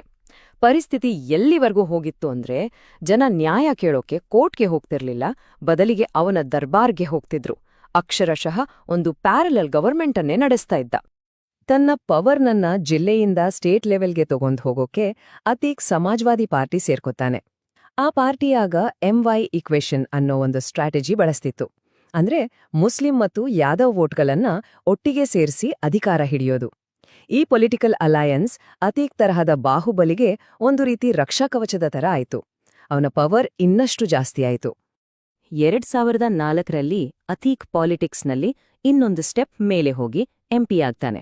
ಆಗ ಖಾಲಿಯಾದ MLA ಸೀಟ್ಗೆ ತನ್ನ ತಮ್ಮ ಅಶ್ರಫ್ನನ್ನ ನಿಲ್ಸ್ತಾನೆ. ಆದ್ರೆ ಟ್ವಿಸ್ಟ್ ಅಂದ್ರೆ ಅಶ್ರಫ್ ಸೋತ್ ಹೋಗ್ತಾನೆ. ಗೆದ್ದಿದ್ದು ರಾಜು ಪಾಲ್ ಅನ್ನೋ ಇನ್ನೊಬ್ಬ ವ್ಯಕ್ತಿ. ಈ ಸೋಲು ಅತೀಕ್ನ ಅಹಂಕಾರಕ್ಕೆ ತಾಗಿದ ದೊಡ್ಡ ಪೆಟ್ಟು. ಅದನ್ನ ಅವನಿಂದ ಸಹಿಸೋಕೆ ಆಗ್ಲಿಲ್ಲ. ರಾಜುಪಾಲ್ಗೆ ಮದುವೆಯಾಗಿ ಆಗಷ್ಟೇ 9 ದಿನ ಆಗಿತ್ತು. ರಿಪಬ್ಲಿಕ್ ಡೇ ದಿನಾನೇ ನಡು ರಸ್ತೆಯಲ್ಲಿ ಅತೀಕ್ನ ಗೂಂಡಾಗಳು ಅವನನ್ನ ಶೂಟ್ ಮಾಡಿ ಕೊಂದ್ಹಾಕ್ತಾರೆ. ಇದರ ಮೂಲಕ ತಾನು ಕಾನೂನಿಗಿಂತ ದೊಡ್ಡವನು ಅನ್ನೋ ಮೆಸೇಜ್ನ ಸ್ಪಷ್ಟವಾಗಿ ಕೊಡ್ತಾನೆ. ಆದ್ರೆ ಪವರ್ನ ನಶೆಯಲ್ಲಿ ತೇಲ್ತಾ ಇದ್ದ ಅತೀಕ್ಗೆ ಒಂದು ವಿಷಯ ಗೊತ್ತಿರ್ಲಿಲ್ಲ. ಕಾಲಚಕ್ರ ತಿರ್ಗೋಕೆ ಶುರುವಾಗಿತ್ತು. ಯಾಕಂದ್ರೆ ಯಾವ ಸಾಮ್ರಾಜ್ಯನೂ ಶಾಶ್ವತ ಅಲ್ವಾ. ಈಗ ಅವನ ಈ ದೊಡ್ಡ ಸಾಮ್ರಾಜ್ಯ ಹೇಗೆ ಕುಸಿಯೋಕೆ ಶುರುವಾಯ್ತು ಅಂತ ನೋಡೋಣ. ಅವನ ಡೌನ್ಫಾಲ್ ಶುರುವಾಗಿದ್ದು 2007ರಲ್ಲಿ. ಮಾಯಾವತಿ ಸಿಎಂ ಆದಾಗ ಅವನ ಪೊಲಿಟಿಕಲ್ ಪ್ರೊಟೆಕ್ಷನ್ ಸ್ವಲ್ಪ ಕಮ್ಮಿಯಾಯಿತು. ಆದರೆ ಅಸಲಿ ಹೊಡೆತ ಬಿದ್ದಿದ್ದು 2017ರಲ್ಲಿ ಯೋಗಿ ಆದಿತ್ಯನಾಥ್ ಅಧಿಕಾರಕ್ಕೆ ಬಂದಾಗ. ಅವರು ಮಾಫಿಯಾ ರಾಜ್ ಮುಗಿಸ್ತೀನಿ ಅಂತಾನೇ ಬಂದಿದ್ರು. ಇದರ ಮಧ್ಯ 2019ರಲ್ಲಿ ಸುಪ್ರೀಂ ಕೋರ್ಟ್ ಒಂದು ದೊಡ್ಡ ಆರ್ಡರ್ ಮಾಡ್ತು. ಅತೀಕ್ನನ್ನ UP ಜೈಲಿನಿಂದ ಶಿಫ್ಟ್ ಮಾಡಿ ಗುಜರಾತ್ನ ಸಬರಮತಿ ಜೈಲಿಗೆ ಹಾಕಬೇಕು ಅಂತ. ಈ ಒಂದು ಮೂವ್ ಅವನ ಇಡೀ ಸಾಮ್ರಾಜ್ಯದ ಬುಡವನ್ನೇ ಅಲ್ಲಾಡ್ಸ್ಬಿಡ್ತು.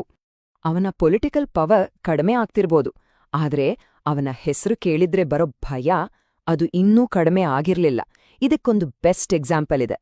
ಅವನ ಬೇಲ್ ಅರ್ಜಿ ವಿಚಾರಣೆ ಮಾಡಕ್ಕೆ ಹೈಕೋರ್ಟ್ನ ಎಷ್ಟು ಜಡ್ಜ್ಗಳು ನಮ್ ಕೈಲಿ ಆಗಲ್ಲ ಅಂದ್ರು ಗೊತ್ತಾ? ಒಬ್ರಲ್ಲ, ಇಬ್ರಲ್ಲ, ಬರೋಬ್ಬರಿ 10 ಜನ ಜಡ್ಜ್ಗಳು. ತಮ್ಮ ಪ್ರಾಣಕ್ಕೆ ಅಪಾಯ ಇದೆ ಅಂತಾನೆ ಅವರು ಈ ಕೇಸ್ನಿಂದ ಹಿಂದೆ ಸರಿದ್ರು. ಹಾಗಾದ್ರೆ ಅವನು ಸಾಕ್ಷಿಗಳನ್ನ ಹೇಗೆ ಕಂಟ್ರೋಲ್ ಮಾಡ್ತಿದ್ದ? ಇಲ್ಲೊಂದು ಉದಾಹರಣೆ ಇದೆ. ರಾಜು ಪಾಲ್ ಮರ್ಡರ್ ಕೇಸ್ನ ಮುಖ್ಯ ಸಾಕ್ಷಿ ಉಮೇಶ್ ಪಾಲ್ ಅವನನ್ನ ಕಿಡ್ನ್ಯಾಪ್ ಮಾಡಿ ಹೀಗೆ ವಾರ್ನಿಂಗ್ ಕೊಟ್ಟಿದ್ರು, ನೋಡು, ಇದನ್ನ ತಲೆಲಿ ಇಟ್ಕೋ, ಕೋರ್ಟ್ನಲ್ಲಿ ನಾನ್ ಹೇಳ್ದ ಹಾಗೇನೆ ಹೇಳ್ಬೇಕು, ಇಲ್ಲ ಅಂದ್ರೆ ನಿನ್ನನ್ನ ತುಂಡು ತುಂಡಾಗಿ ಕತ್ತರಿಸಿ ನಾಯಿಗಳಿಗೆ ಹಾಕ್ತೀನಿ. ಇಂತಹ ಭಯಾನಕ ಬೆದರಿಕೆಗಳಿಂದಲೇ ಅವನು ದಶಕಗಳ ಕಾಲ ಕಾನೂನಿನ ಕೈಗೆ ಸಿಗದ ಹಾಗೆ ನೋಡ್ಕೊಂಡಿದ್ದ. ಅವನ ಕ್ರೈಮ್ ಎಂಪೈರ್ ಎಷ್ಟು ಬೊಡ್ದಿತ್ತು ಅನ್ನೋದಕ್ಕೆ ಈ ನಂಬರ್ಸ್ ನೋಡಿ. ಅವನ ಮೇಲೆ ಇದ್ದಿದ್ದು 200ಕ್ಕೂ ಹೆಚ್ಚು ಕ್ರಿಮಿನಲ್ ಕೇಸ್ಗಳು. ಅವನ ಇಡೀ ಸಾಮ್ರಾಜ್ಯದ ವ್ಯಾಲ್ಯೂ ಸುಮಾರು 11,000 ಕೋಟಿ ರೂಪಾಯಿ.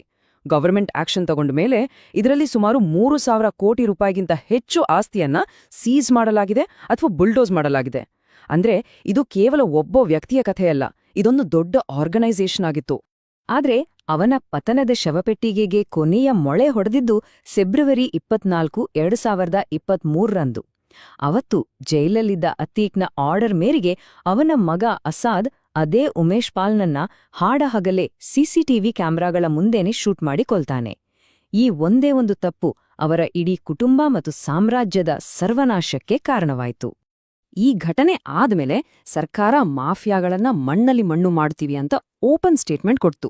ಅದರ ರಿಸಲ್ಟ್ ಕೂಡ ಫಾಸ್ಟ್ ಆಗಿ ಬಂತು. ಕೆಲವೇ ದಿನಗಳಲ್ಲಿ ಪೊಲೀಸ್ ಎನ್ಕೌಂಟರ್ಗಳಲ್ಲಿ ಅತೀಕ್ನ ಮಗ ಅಸಾದ್ ಮತ್ತು ಅವನ ಹತ್ತಿರದ ಸಹಚರರನ್ನ ಮುಗಿಸಲಾಯಿತು. ಅವನ ಸಾಮ್ರಾಜ್ಯದ ಒಂದೊಂದೇ ಪಿಲ್ಲರ್ಗಳು ಬೀಳೋಕೆ ಶುರುವಾದ್ವು. ಇದೆಲ್ಲವೂ ನಮ್ಮನ್ನ ಮತ್ತೆ ನಾವು ಶುರು ಮಾಡಿದ ಜಾಗಕ್ಕೆ ಕರ್ಕೊಬರುತ್ತೆ, ಅಂದ್ರೆ ಅವನ ಹತ್ಯೆಯಾದ ಆ ಕ್ಷಣಕ್ಕೆ. ಅವನ ಸಾಮ್ರಾಜ್ಯತೋ ಹೋಯ್ತು, ಆದ್ರೆ ಅವನ ಸಾವು ಉತ್ತರಗಳಿಗಿಂತ ಜಾಸ್ತಿ ಪ್ರಶ್ನೆಗಳನ್ನೇ ಬಿಟ್ಟೋಗಿದೆ. ಇದು ನ್ಯಾಯನಾ ಅಥವಾ ಒಂದು ಪಕ್ಕಾ ಪ್ಲ್ಯಾಂಡ್ ಕಾನ್ಸ್ಪಿರಸಿನಾ? ಪೊಲೀಸರ ಹತ್ರ ಆ ಶೂಟರ್ಸ್ ಹೇಳಿದ್ದು ಒಂದೇ ಮಾತು, ನಮ್ಗೆ ಕ್ರೈಮ್ ವರ್ಲ್ಡ್ನಲ್ಲಿ ದೊಡ್ಡ ಹೆಸರು ಮಾಡ್ಬೇಕಿತ್ತು, ಅದಕ್ಕೆ ಕೊಂದ್ವಿ ಅಂತ. ಕಥೆ ಇಷ್ಟೇ ಸಿಂಪಲ್ ಆಗಿದ್ಯಾ? ಅಥವಾ ಈ ಚಿಕ್ಕಪುಟ್ಟ ಕ್ರಿಮಿನಲ್ಸ್ಗಳ ಹಿಂದೆ ಬೇರೆ ಯಾವ್ದಾದ್ರೂ ದೊಡ್ಡ ತಲೆ ಇದೆಯಾ? ಸಾಕ್ಷ್ಯಗಳು ಏನನ್ನ ಹೇಳ್ತಿವೆ? ಈ ಕಥೆಯಲ್ಲಿ ತುಂಬಾ ಮಿಸ್ಸಿಂಗ್ ಲಿಂಕ್ಗಳಿವೆ. ಯೋಚನೆ ಮಾಡಿ ನೋಡಿ, ಬೇರೆ ಬೇರೆ ಊರುಗಳು, ಒಬ್ಬರಿಗೊಬ್ಬರು ಪರಿಚಯನೇ ಇಲ್ದ 3 ಜನ ಕ್ರಿಮಿನಲ್ಗಳು ಒಟ್ಟಿಗೆ ಸೇರಿ ಇಷ್ಟೊಂದು ಪರ್ಫೆಕ್ಟ್ ಆಗಿ ಅಟ್ಯಾಕ್ ಮಾಡೋಕೆ ಹೇಗೆ ಸಾಧ್ಯ? ಅವರಿಗೆ ಲಕ್ಷಾಂತರ ರೂಪಾಯಿ ಬೆಲೆ ಬಾಳೋ ಇಂಪೋರ್ಟೆಡ್ ಪಿಸ್ಟಲ್ಗಳು ಎಲ್ಲಿಂದ ಬಂದು? ಮತ್ತು ಎಲ್ಲಕ್ಕಿಂತ ಇಂಪಾರ್ಟೆಂಟ್ ಆಗಿ, ಕೊಲೆ ಮಾಡಿದ ಮೇಲೆ ಎಸ್ಕೇಪ್ ಆಗೋಕೆ ಟ್ರೈ ಮಾಡದೆ ತಕ್ಷಣ ಯಾಕೆ ಸರೆಂಡರ್ ಆಡ್ರು? ಇದೆಲ್ಲ ನೋಡಿದ್ರೆ ಇದ್ರ ಹಿಂದೆ ಒಂದು ದೊಡ್ಡ ಸ್ಕೆಚ್ ಇದೆ ಅಂತ ಅನ್ಸಲ್ವಾ? ಕಥೆಯಲ್ಲಿ ಇನ್ನೊಂದು ಸೀರಿಯಸ್ ಟ್ವಿಸ್ಟ್ ಇದೆ. ವಿಚಾರಣೆ ಟೈಮಲ್ಲಿ ಅತೀಕ್ ತಾನೇ ಒಪ್ಕೊಂಡಿದ್ನಂತೆ ತನಗೆ ಪಾಕಿಸ್ತಾನದ ISI ಮತ್ತು ಲಷ್ಕರ್-ಎ-ತೊಯ್ಬಾ ತರಹದ ಟೆರರಿಸ್ಟ್ ಆರ್ಗನೈಸೇಷನ್ಸ್ಗಳ ಜೊತೆ ಕಾಂಟ್ಯಾಕ್ಟ್ ಇತ್ತು ಅಂತ. ಅಷ್ಟೇ ಅಲ್ಲ, ಡ್ರೋನ್ಗಳನ್ನ ಯೂಸ್ ಮಾಡಿ ಪಾಕಿಸ್ತಾನದಿಂದ ಇಂಡಿಯಾಗೆ ವೆಪನ್ಸ್ ತರಿಸ್ತಿದ್ದೆ ಅಂತಾನೂ ಹೇಳಿದ್ದ. ಒಂದು ವೇಳೆ ಇದೆಲ್ಲ ನಿಜಾನೇ ಆಗಿದ್ರೆ ಅವನಿಗೆ ಶತ್ರುಗಳು ಕೇವಲ ಲೋಕಲ್ ಗ್ಯಾಂಗ್ಸ್ಗಳು ಅಥವಾ ಪೊಲಿಟಿಷಿಯನ್ಸ್ ಆಗಿರ್ಲಿಲ್ಲ, ಅದಕ್ಕಿಂತ ತುಂಬಾನೇ ದೊಡ್ಡವರಾಗಿದ್ರು ಅಂತ ಅರ್ಥ. ಹಾಗಾದ್ರೆ ಕೊನೆಗೆ ನಾವು ಏನು ತೀರ್ಮಾನಕ್ಕೆ ಬರ್ಬೋದು? ಅತೀಕ್ ಅಹ್ಮದ್ನ ಹತ್ಯೆ ಆ 3 ಕ್ರಿಮಿನಲ್ಗಳ ದೊಡ್ಡ ಹೆಸರು ಮಾಡೋ ಆಸೆಯಷ್ಟೇನಾ? ಅಥವಾ ಇದರ ಹಿಂದೆ ಬೇರೆನೇ ಒಂದು ವ್ಯವಸ್ಥಿತ ಪ್ಲಾನ್ ಇತ್ತಾ? ಇಲ್ಲ ದಶಕಗಳ ಕಾಲ ಕಾನೂನಿನಿಂದ ತಪ್ಪಿಸ್ಕೊಂಡಿದ್ದ ಒಬ್ಬ ಕ್ರಿಮಿನಲ್ಗೆ ರಸ್ತೆಯಲ್ಲೇ ಸಿಕ್ಕ ಒಂದ್ ರೀತಿ ಸ್ಟ್ರೀಟ್ ಜಸ್ಟಿಸ್ಸಾ? ಈ ಪ್ರಶ್ನೆಗಳಿಗೆ ಉತ್ತರ ಬಹುಶಃ ಯಾವತ್ತೂ ಸಿಗದೇ ಇರ್ಬೋದು. ಆದ್ರೆ ಈ ಘಟನೆ ನಮ್ಮ ನ್ಯಾಯ ವ್ಯವಸ್ಥೆ ಮತ್ತು ನಮ್ಮ ಸಮಾಜದ ಬಗ್ಗೆ ಹಲವು ಗಂಭೀರವಾದ ಚರ್ಚೆಗಳನ್ನಂತೂ ಹುಟ್ಟುಹಾಕಿದೆ.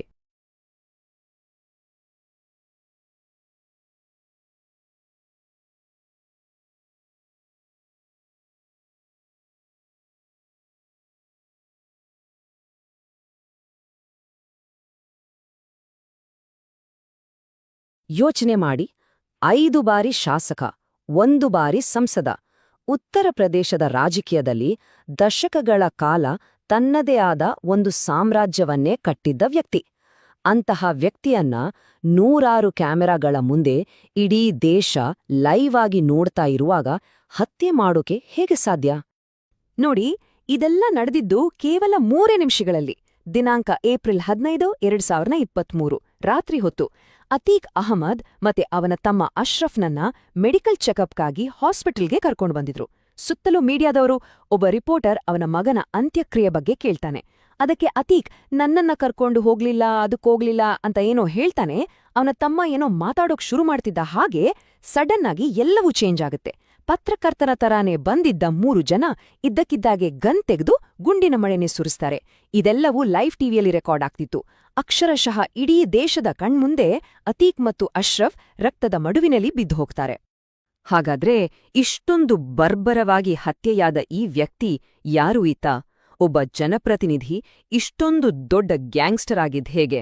ಬನ್ನಿ, ಅತೀಕ್ ಅಹ್ಮದ್ನ ಏಳು ಬೀಳಿನ ಕಥೆಯನ್ನ, ಅವನ ಅಧಿಕಾರ ಮತ್ತು ಅಪರಾಧದ ಜಗತ್ತಿನ ಕಥೆಯನ್ನ ಒಂದೊಂದಾಗೆ ಬಿಚ್ಚಿಡೋಣ. ಸರಿ, ಈ ಇಳಿ ಕಥೆಯನ್ನ ಅರ್ಥ ಮಾಡ್ಕೋಬೇಕು ಅಂದ್ರೆ ನಾವು ಫಸ್ಟ್ ಟೈಮಲ್ಲಿ ಹಿಂದಕ್ಕೆ ಹೋಗ್ಬೇಕು. ಎಲ್ಲವೂ ಶುರುವಾದ ಆ ದಿನಗಳಿಗೆ. ಅಂದ್ರೆ ಬಡತನದಿಂದ ಬಂದ ಒಬ್ಬ ಹುಡುಗ ಉತ್ತರ ಪ್ರದೇಶದ ಅತ್ಯಂತ ಭಯಾನಕ ಡಾನ್ ಆಗಿ ಬೆಳೆದದ್ದು ಹೇಗೆ ಅಂತ ನೋಡೋಣ. ಅತೀಕ್ ಅಹ್ಮದ್ ಹುಟ್ಟಿದ್ದು 1962ರಲ್ಲಿ. ಅವನ ತಂದೆ ಒಬ್ಬ ಬಡ ಟಾಂಗಾ ಚಾಲಕ. ಮನೇಲಿ ಅಷ್ಟಕ್ಕಷ್ಟೇ ಬಡತನ. ಸಹಜವಾಗಿಯೇ ಶಾಲೆಗಿಂತ ಅವನಿಗೆ ರಸ್ತೆಗಳೇ ಹೆಚ್ಚು ಇಷ್ಟವಾಗಿದ್ವು. ತನ್ನ 17ನೇ ವಯಸ್ಸಲ್ಲಿ, ಅಂದ್ರೆ 1979ರಲ್ಲಿ ಅವನು ಮೊದಲ ಕ್ರೈಮ್ ಮಾಡ್ತಾನೆ. ಗೂಡ್ಸ್ ಟ್ರೈನಿಂದ ಕಲ್ಲಿದ್ದಲು ಕದಿಯೋದು.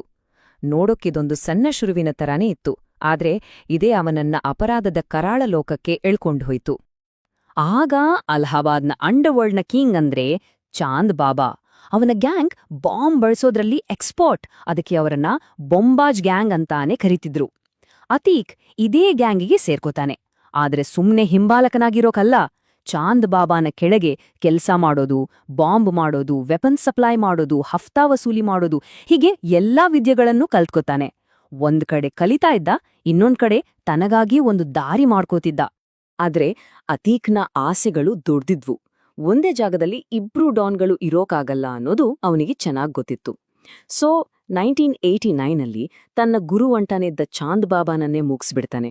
ಅಷ್ಟೇ ಅಲ್ಲ, ಅವನ ಇಡೀ ಗ್ಯಾಂಗ್ನನ್ನೇ ಖಾಲಿ ಮಾಡಿ ಅಲಹಾಬಾದ್ನ ಅಪರಾಧ ಜಗತ್ತಿನ ಒಬ್ನೇ ಒಬ್ಬ ಕಿಂಗ್ ಆಗಿ ನಿಂತ್ಕೋತಾನೆ. ಅಪರಾಧ ಜಗತ್ತನ್ನ ತನ್ನ ಕಂಟ್ರೋಲ್ಗೆ ತಗೊಂಡ್ಮೇಲೆ ಅತೀಕ್ಗೆ ಇನ್ನೊಂದು ಪವರ್ ಬೇಕಿತ್ತು. ಅದು ಪಾಲಿಟಿಕ್ಸ್, ರಾಜಕೀಯದ ರಕ್ಷಣೆ. ಇಲ್ಲಿಂದ ಅವನ ಜೀವನದ ಇನ್ನೊಂದು ಡೇಂಜರಸ್ ಚಾಪ್ಟರ್ ಶುರುವಾಗುತ್ತೆ. ಕ್ರೈಮ್ ಮತ್ತು ಪಾಲಿಟಿಕ್ಸ್ ಎರಡನ್ನೂ ಮಿಕ್ಸ್ ಮಾಡಿ ಅವನು ಹೇಗೆ ಒಬ್ಬ ಗ್ಯಾಂಗ್ಸ್ಟರ್ ಪಾಲಿಟಿಷಿಯನ್ ಆದ ಅನ್ನೋದನ್ನ ನೋಡೋಣ ಬನ್ನಿ.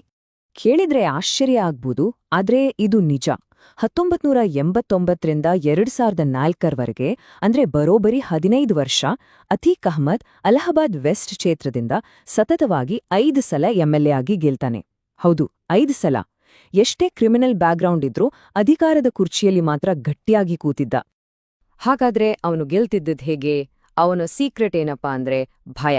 ಎಲೆಕ್ಷನ್ ಅಂದ್ರೆ ಬೂತ್ ಕ್ಯಾಪ್ಚರಿಂಗ್, ಫೇಕ್ ವೋಟಿಂಗ್, ಇದೆಲ್ಲ ಕಾಮನ್ ಆಗೋಗಿತ್ತು. ಬಿಸ್ನೆಸ್ಮೆನ್ಗಳು, ಬಿಲ್ಡರ್ಗಳು ಎಲ್ರೂ ಅವನಿಗೆ ಹಫ್ತಾ ಕೊಡ್ಲೇಬೇಕಿತ್ತು. ಲ್ಯಾಂಡ್ ಗ್ರಾಬಿಂಗ್ ಅಂತೂ ಅವನಿಗೆ ನೀರ್ ಕೊಡ್ದ ಹಾಗೆ. ಪರಿಸ್ಥಿತಿ ಎಲ್ಲಿವರೆಗೂ ಹೋಗಿತ್ತು ಅಂದ್ರೆ ಜನ ನ್ಯಾಯ ಕೇಳೋಕೆ ಕೋರ್ಟ್ಗೆ ಹೋಗ್ತಿರ್ಲಿಲ್ಲ, ಬದಲಿಗೆ ಅವನ ದರ್ಬಾರ್ಗೆ ಹೋಗ್ತಿದ್ರು. ಅಕ್ಷರಶಃ ಒಂದು ಪ್ಯಾರಲಲ್ ಗವರ್ಮೆಂಟ್ ಅನ್ನೇ ನಡೆಸ್ತಾ ಇದ್ದ.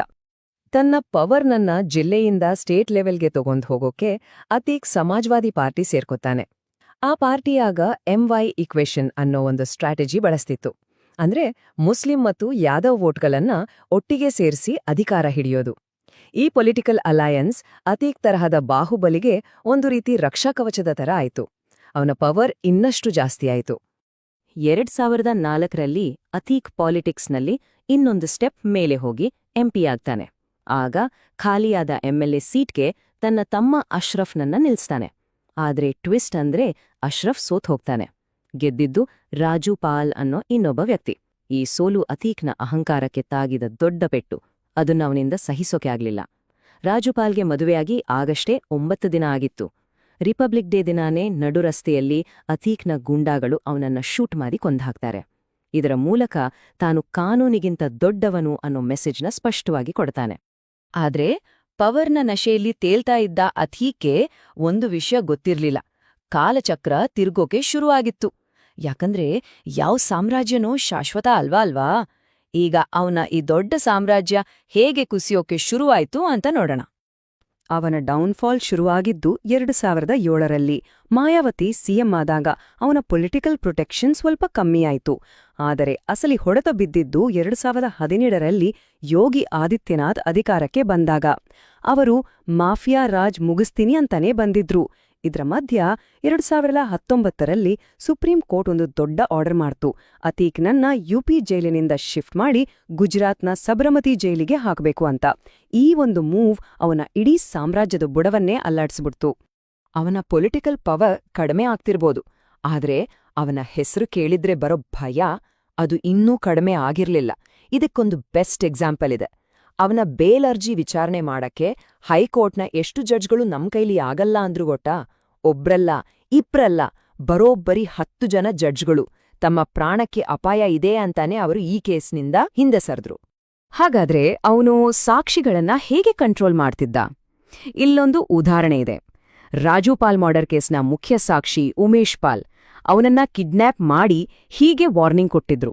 ನೋಡು, ಇದನ್ನ ತಲೆಲಿ ಇಟ್ಕೋ, ಕೋರ್ಟ್ನಲ್ಲಿ ನಾನ್ ಹೇಳ್ದ ಹಾಗೇನೆ ಹೇಳ್ಬೇಕು, ಇಲ್ಲ ಅಂದ್ರೆ ನಿನ್ನನ್ನ ತುಂಡು ತುಂಡಾಗಿ ಕತ್ತರಿಸಿ ನಾಯಿಗಳಿಗೆ ಹಾಕ್ತೀನಿ. ಇಂತಹ ಭಯಾನಕ ಬೆದರಿಕೆಗಳಿಂದಲೇ ಅವನು ದಶಕಗಳ ಕಾಲ ಕಾನೂನಿನ ಕೈಗೆ ಸಿಗದ ಹಾಗೆ ನೋಡ್ಕೊಂಡಿದ್ದ. ಅವನ ಕ್ರೈಮ್ ಎಂಪೈರ್ ಎಷ್ಟು ಬೊಡ್ದಿತ್ತು ಅನ್ನೋದಕ್ಕೆ ಈ ನಂಬರ್ಸ್ ನೋಡಿ. ಅವನ ಮೇಲೆ ಇದ್ದಿದ್ದು 200ಕ್ಕೂ ಹೆಚ್ಚು ಕ್ರಿಮಿನಲ್ ಕೇಸ್ಗಳು. ಅವನ ಇಡೀ ಸಾಮ್ರಾಜ್ಯದ ವ್ಯಾಲ್ಯೂ ಸುಮಾರು 11,000 ಕೋಟಿ ರೂಪಾಯಿ.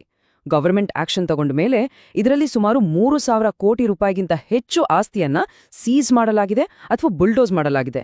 ಅಂದ್ರೆ ಇದು ಕೇವಲ ಒಬ್ಬ ವ್ಯಕ್ತಿಯ ಕಥೆಯಲ್ಲ, ಇದೊಂದು ದೊಡ್ಡ ಆರ್ಗನೈಸೇಷನ್ ಆಗಿತ್ತು. ಆದ್ರೆ ಅವನ ಪತನದ ಶವಪೆಟ್ಟಿಗೆಗೆ ಕೊನೆಯ ಮೊಳೆ ಹೊಡೆದಿದ್ದು ಫೆಬ್ರವರಿ 24, 2023ರಂದು. ಅವತ್ತು ಜೈಲಲ್ಲಿದ್ದ ಅತೀಕ್ನ ಆರ್ಡರ್ ಮೇರೆಗೆ ಅವನ ಮಗ ಅಸಾದ್ ಅದೇ ಉಮೇಶ್ ಪಾಲ್ನನ್ನ ಹಾಡಹಗಲೇ ಸಿಸಿಟಿವಿ ಕ್ಯಾಮೆರಾಗಳ ಮುಂದೆನೆ ಶೂಟ್ ಮಾಡಿ ಕೊಲ್ತಾನೆ. ಈ ಒಂದೇ ಒಂದು ತಪ್ಪು ಅವರ ಇಡೀ ಕುಟುಂಬ ಮತ್ತು ಸಾಮ್ರಾಜ್ಯದ ಸರ್ವನಾಶಕ್ಕೆ ಕಾರಣವಾಯಿತು. ಈ ಘಟನೆ ಆದ್ಮೇಲೆ ಸರ್ಕಾರ ಮಾಫಿಯಾಗಳನ್ನ ಮಣ್ಣಲ್ಲಿ ಮಣ್ಣು ಮಾಡ್ತೀವಿ ಅಂತ ಓಪನ್ ಸ್ಟೇಟ್ಮೆಂಟ್ ಕೊಡ್ತು. ಅದರ ರಿಸಲ್ಟ್ ಕೂಡ ಫಾಸ್ಟ್ ಆಗಿ ಬಂತು. ಕೆಲವೇ ದಿನಗಳಲ್ಲಿ ಪೊಲೀಸ್ ಎನ್ಕೌಂಟರ್ಗಳಲ್ಲಿ ಅತೀಕ್ನ ಮಗ ಅಸಾದ್ ಮತ್ತು ಅವನ ಹತ್ತಿರದ ಸಹಚರರನ್ನ ಮುಗಿಸಲಾಯಿತು. ಅವನ ಸಾಮ್ರಾಜ್ಯದ ಒಂದೊಂದೇ ಪಿಲ್ಲರ್ಗಳು ಬೀಳೋಕೆ ಶುರುವಾದ್ವು. ಇದೆಲ್ಲವೂ ನಮ್ಮನ್ನ ಮತ್ತೆ ನಾವು ಶುರು ಮಾಡಿದ ಜಾಗಕ್ಕೆ ಕರ್ಕೊಬರುತ್ತೆ. ಅಂದ್ರೆ ಅವನ ಹತ್ಯೆಯಾದ ಆ ಕ್ಷಣಕ್ಕೆ. ಅವನ ಸಾಮ್ರಾಜ್ಯತೋ ಹೋಯ್ತು, ಆದ್ರೆ ಅವನ ಸಾವು ಉತ್ತರಗಳಿಗಿಂತ ಜಾಸ್ತಿ ಪ್ರಶ್ನೆಗಳನ್ನೇ ಬಿಟ್ಟೋಗಿದೆ. ಇದು ನ್ಯಾಯನಾ ಅಥವಾ ಒಂದು ಪಕ್ಕಾ ಪ್ಲ್ಯಾಂಡ್ ಕಾನ್ಸ್ಪಿರಸಿನಾ?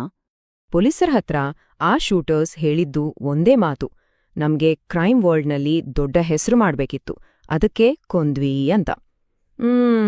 ಕಥೆ ಇಷ್ಟೇ ಸಿಂಪಲ್ ಆಗಿದ್ಯಾ?